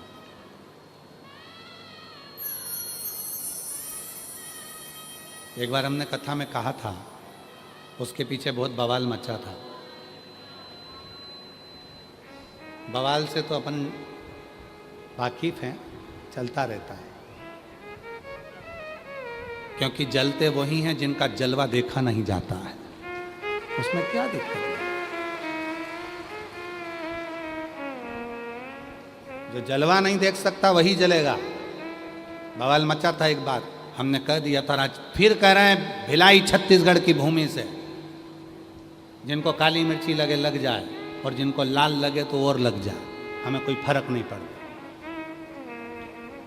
रावण मात्र सीता जी का हरण करे थे, और उस रावण का पुतला आज भी गांव गांव में जलाया जाता है। केवल हरण करा था तो रावण का पुतला आज भी जलता है। और हमारा निवेदन है, अब थोड़ा चेंज करिए। रावण को कब तक जलाओगे? अब जिस गांव में, जिस नगर में, जिस शहर में छोटी बच्चियों के साथ कोई गलत कृत्य करे, उसका पुतला जलाना प्रारंभ करिए। गया जमाना रावण का, अब रावण के भी बहुत सारे उनसे भी बढ़ कर आ गए हैं, उनसे भी बढ़ ढेर रावण, जो छोटी छोटी बच्चियां 8 साल 4 साल 6 साल, 3 साल, 5 साल, क्या क्या है ये संस्कार है, ये पढ़ाया, ये तुम्हारे माता पिता के संस्कार है, ये तुम्हारी एजुकेशन है, ये तुम्हारी लाइफ है। कहां जाए?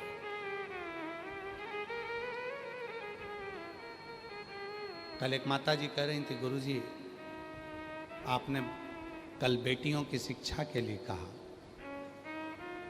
हम धन्य हो गए। मेरी 5 लड़कियां हैं, 5 लड़कियां। आज एक बहन ने भी एक राखी भेजी है, 3 बहनों ने मिलकर ये राखी भेजी, 3 बहनों ने मिलकर 3 राखी। हमारा भाई नहीं, हम 3 बहनी बहन, हमारा कोई भाई नहीं, इसलिए हम 3 राखी भेज रहे हैं। गुरुजी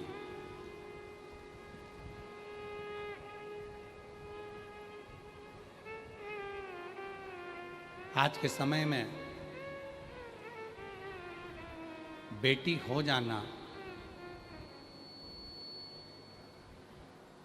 उस माँ ने जो कहा है हम वही कह रहे हैं। उस माँ ने कहा आज के ज़माने में बेटी हो जाना और पूरी सबको कहना कि बेटी पढ़ाओ देश बचाओ, बेटी पढ़ाओ बेटी बढ़ाओ, बेटी पढ़ाओ बेटी बढ़ाओ। हम पढ़ाएंगे भी बढ़ाएंगे भी, पर इन बेटियों की रक्षा कौन करे? घर में तो माँ रक्षा कर सकती है, घर में माँ रक्षा कर सकती है, इसकी सिवा रक्षा कौन कर रहा है? उस माँ ने जब हमसे कहा तो हमने उनसे कहा कि तुम क्या चाहती हो? तो कहा बेटियों की रक्षा की जवाबदारी शासन प्रशासन सरकार की भी होना चाहिए। हमने उनसे कहा झांसी की रानी माँ दुर्गावती, माँ अहिल्याबाई जब जन्मी थी, आज की स्थिति से ज़्यादा खराब स्थिति पहले थी, पर उनके माँ बाप ने अपनी बेटियों को जो उपदेश दिया था, शिक्षा के साथ में दुनिया से लड़ने की सामर्थ्यता, शस्त्र चलाने की सामर्थ्यता, युद्ध करने की सामर्थ्यता बेटियों में दी थी। तब जाकर वो झांसी की रानी, वो दुर्गावती, वो माँ अहिल्याबाई तब जाकर आगे बढ़ पाई। तुम क्या सोच के बैठे हो कि सब काम सरकार कर लेगी? नहीं, थोड़ा काम अपने को करना पड़ेगा। अपने घर में जन्म लेने वाली बेटियों को शस्त्र विद्या शास्त्र विद्या तुम्हें देना पड़ेगी, संस्कार तुम्हें देना पड़ेंगे, और शस्त्र चलाना भी तुम्हें सिखाना पड़ेगा। विद्या तुम्हें देना पड़ेगी, कोई दूसरा नहीं सिखाएगा, स्वयं। घर में कोचिंग दीजिए बच्चों को, बेटियों को सिखाओ शस्त्र चलाना, सिखाओ कराटे, सिखाओ कुश्ती सिखाओ, और साथ में अपने घर के संस्कार भी दो कि हमारा घर में ऐसे संस्कार है। जब जरूरत पड़े तब शस्त्र निकाला जाए, और नहीं तो शास्त्र से ही काम हो जाए। वो बेटियों को बनाना है हमको, वो बेटियों। सनातन धर्म विजयदशमी के दिन शस्त्र की पूजन करता है, सनातन धर्म विजयदशमी के दिन शास्त्र की पूजन करता है, सनातन धर्म विजयदशमी के दिन विजयता की पूजन करता है। वो केवल पूज कर रखने के लिए नहीं है। जिस समय पर हमारे देश पर और अपने आप पर जब जरूरत पड़ती है, तब शस्त्र और शास्त्र दोनों को सामने लाया जाता है, दोनों इसको लाया जाता है। अपनी बेटियों को कोई जरूरी है कि शासन ही सब संभालेगा, सरकार भी कब तक तुम्हारे पीछे पीछे चलेगी, प्रशासन कहाँ तक तुम्हें देखेगा। अपनी सेफ्टी अपन खुद करो, कवच धारण कर कर चलो, अपनी सेफ्टी स्वयं अपने अंदर वो ऊर्जा होना चाहिए। वो ऊर्जा किसी की सामर्थ्यता नहीं है कि कोई तुमको घूर के देख ले। किसकी सामर्थ्यता है? कोई तुम्हें घूर के देख ले, कौन देखे?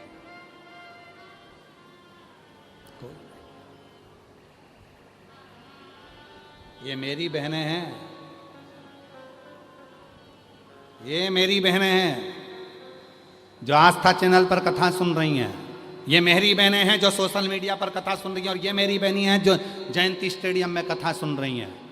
और उस भाई को अपनी बहनों पर भरोसा है कि किसी के माई के लाल में हिम्मत नहीं कि तो तुमको घूर के देख ले, तुम निगाह निकालने की दम रखती हो, तुम आंख निकालने की दम रखती हो। और ये बल हमने देखा है इन पंडालों में 70-70 हजार आदमी भरा पड़ा है जयंती स्टेडियम के पंडालों में। मैं दिन की बात नहीं कर रहा हूँ, दिन में तो लाखों में है, मैं रात की बात कर रहा हूँ। जब रात को आप सोते हो तो पंडालों में लगभग 70 से 80 हजार लोग पंडाल के अंदर सोते हैं और उसमें सबसे ज्यादा संख्या माताओं की होती है। और हिम्मत किसी के अंदर दम हो तो किसी को घूर के देख ले, खड़ी होती है ज्वाला देवी बनकर फाड़ देती है बीच में। दम है। 70,000 60,000 पंडालों के अंदर माताएं सोती हैं, 65-70 हजार पंडालों में माताएं रहती हैं। वो अपनी सुरक्षा खुद करना जानती है। वो सुरक्षा तुम्हारे अंदर होना चाहिए, वो रक्षा तुम्हारे अंदर होना चाहिए। बेटियां केवल वो नहीं कि बेटियां केवल चूल्हे तक रहे, चौके तक रहे। आज जरूरत है उन बेटियों को भारत के सबसे उच्च पद पर। जब राष्ट्रपति हमारे यहाँ की नारी बैठ सकती है तो दुनिया में सब कुछ कर सकती है। भारत के राष्ट्रपति पद पर जब कोई स्त्री जाकर बैठ सकती है, भारत के सर्वोच्च पद पर जब भारत की स्त्री जाकर बैठ सकती है तो दुनिया में सब कुछ हो सकता है। नारी में वो बल हो सकता है, वो जागरूकता हो सकती है। और छोटा मत समझो अपने आप को कि हम आदिवासी हैं कि वनवासी हैं कि हम क्षत्रिय हैं कि हम ब्राह्मण हैं कि हम शूद्र हैं कि हम वैश्य हैं। कुछ नहीं समझना। हम तो भोले की बेटियां हैं, हम शिव की पुत्रियां हैं। हम तो ये जानते हैं हम उस परमात्मा की देन है। हमें नहीं मालूम कि हम कौन हैं। सर्व हमारे हैं, सब हमारे। चपटी भभूत में है खजाना, जम के बोलो जरा, चपटी भभूत में खजाना वेद का। उसका बल है, उसके अंदर शिव के प्रति उसका प्रेम है। हजारों वर्ष तक माता पार्वती जी एक गुफा के अंदर बैठकर तप करती रहीं। और गौरवान्वित होना चाहिए छत्तीसगढ़ की भूमि पर, भारत की पूरी भूमि में केवल छत्तीसगढ़ की एक ही भूमि ऐसी है जहां हनुमान जी भी साड़ी पहनकर बैठते हैं। छत्तीसगढ़ में एक हनुमान जी का मंदिर है आशीष। छत्तीसगढ़ में हनुमान जी का एक ऐसा मंदिर है जहां हनुमान जी साड़ी में है, साड़ी पहनते हैं। हनुमान जी लंगोट नहीं पहनते, साड़ी पहनते, साड़ी।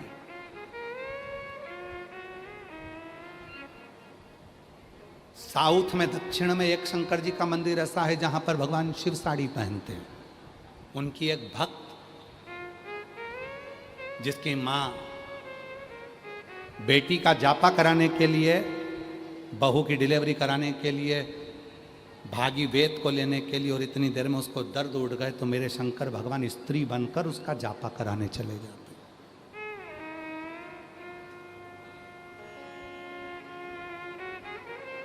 छत्तीसगढ़ की भूमि पर तो श्री हनुमान जी महाराज भी वस्त्र धारण स्त्री के करके बैठ गए। छत्तीसगढ़ में एक मंदिर है, वो हमको नाम स्मरण नहीं आ रहा है, सर्च मारोगे तो उस पर आ जाएगा, आपको गूगल पे सर्च मार लेना तो आ जाएगा। हनुमान जी का मंदिर है जहाँ हनुमान जी साड़ी पहनते हैं, साड़ी में रहते हैं छत्तीसगढ़ की भूमि पर। और यहीं कहीं आसपास के क्षेत्र में ही आता है वो, मेरे स्मरण में। हम कल पढ़ रहे थे तो उसमें हमको स्मरण में आया शिव तत्व। और जो शिव की साधना में डूबा हुआ है, जो शंकर की साधना में डूबा हुआ है, वो अकेला नहीं। अंधकासुर ने तप किया, सब तप करते हैं, सब व्रत करते हैं, सब उपास करते हैं, सबकी साधना होती है, सब करते हैं, सब। ऐसा नहीं कि कोई नहीं करता, सब करते, सबके साथ।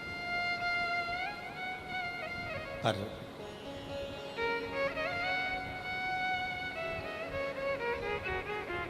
अंधकासुर ने करा तब तो वर दे दिया, जिस दिन तुम अपनी माता को गलत दृष्टि से देखोगे उस दिन तुम मर जाओगे, प्राण छूट जाए। मेरा निवेदन है, अपने विचारों को शुद्ध करिए और गलत दृष्टि से हटकर सबको अपने मातृत्व भाव में देखिए। सबको माँ के भाव में, सब माँ, सबको मातृत्व भाव में, सब माँ।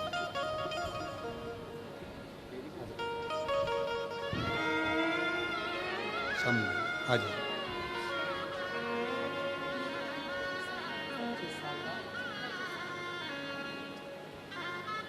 25 वर्ष के बाद आप ही की बहन का घर बना और सॉफ्टवेयर इंजीनियर के पद पर नियुक्ति हुई। एक बार जोरदार ये उसको बहुत बहुत साधुता।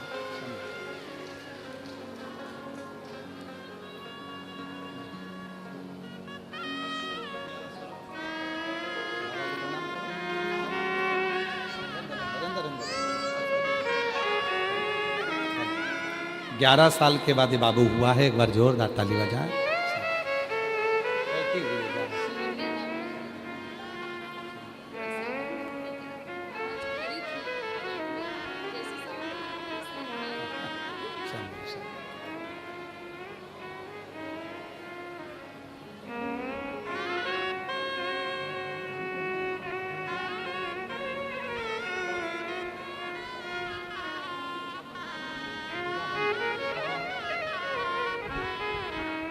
वो हनुमान जी हैं यहाँ पर छत्तीसगढ़ में, गिरजाबंद हनुमान जी रतनपुर में विराजमान है, जहाँ वो साड़ी पहन कर रहते हैं। इसमें गिरजाबंद हनुमान रतनपुर में जो साड़ी पहन कर रहते हैं हनुमान, छत्तीसगढ़ की भूमि पर रक्षा का विषय।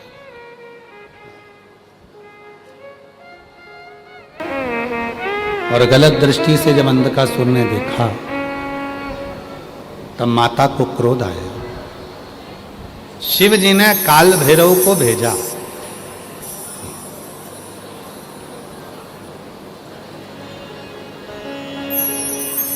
और काल भैरव को भेजकर भगवान शंकर ने अंधकासुर का संहार किया। ध्यान देना, अपने कर्म ऐसे मत करना कि एक दिन ऐसा आए कि पूरा घर ही नष्ट हो जाए।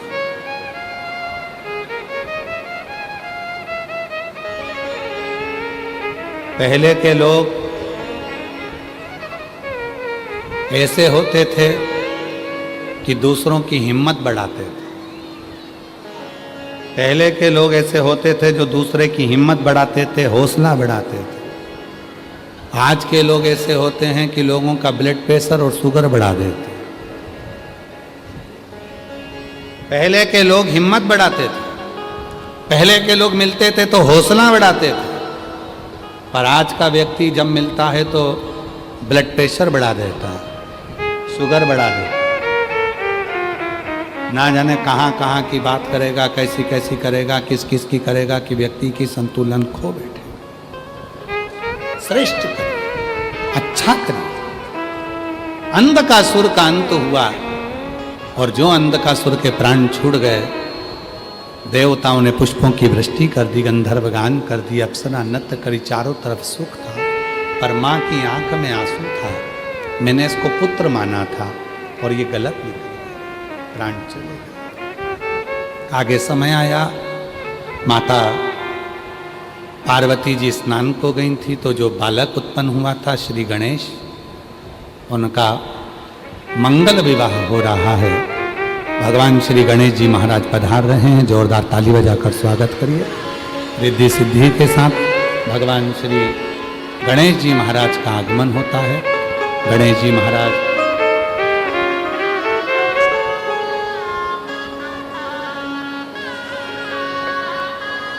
गणेश जी के गले में मां रिद्धि सिद्धि जयमाला दे रही हैं। जोरदार ताली बजाएं।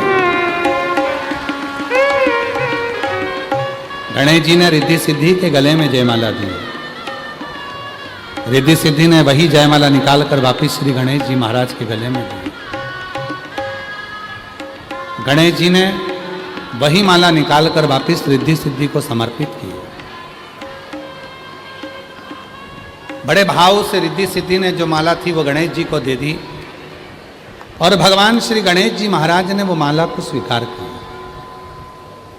3 चीजें हैं, थोड़ा स्मरण करिएगा। जब भी भगवान श्री गणेश जी महाराज आपके यहाँ पर विराजमान हो, गणेश जी की स्थापना करें, गणेश जी को विराजमान करें।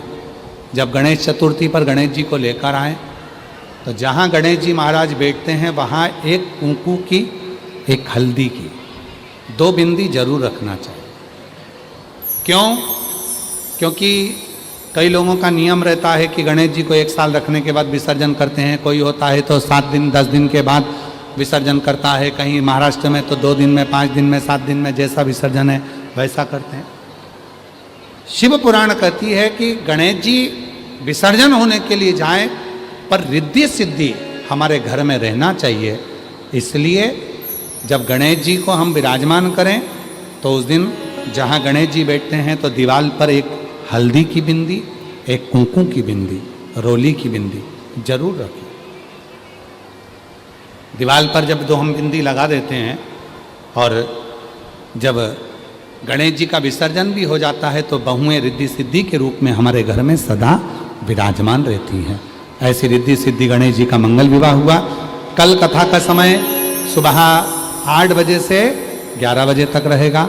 भाव से, आनंद से, भक्ति से बाबा की ये पवित्र कथा का लाभ आप लोग जो ले रहे हैं, जयंती स्टेडियम भिलाई में ये पवित्र कथा चल रही है और आज कथा कुछ लेट हो गई, उसके लिए हम क्षमा चाहेंगे क्योंकि कई लोग जो ऑनलाइन सुनने वाले हैं, जो आस्था चैनल पर सुनने वाले हैं, उनको वो कथा थोड़ी छूटी, पर हमारे सोशल मीडिया पर वो मिल जाएगी आप लोगों को।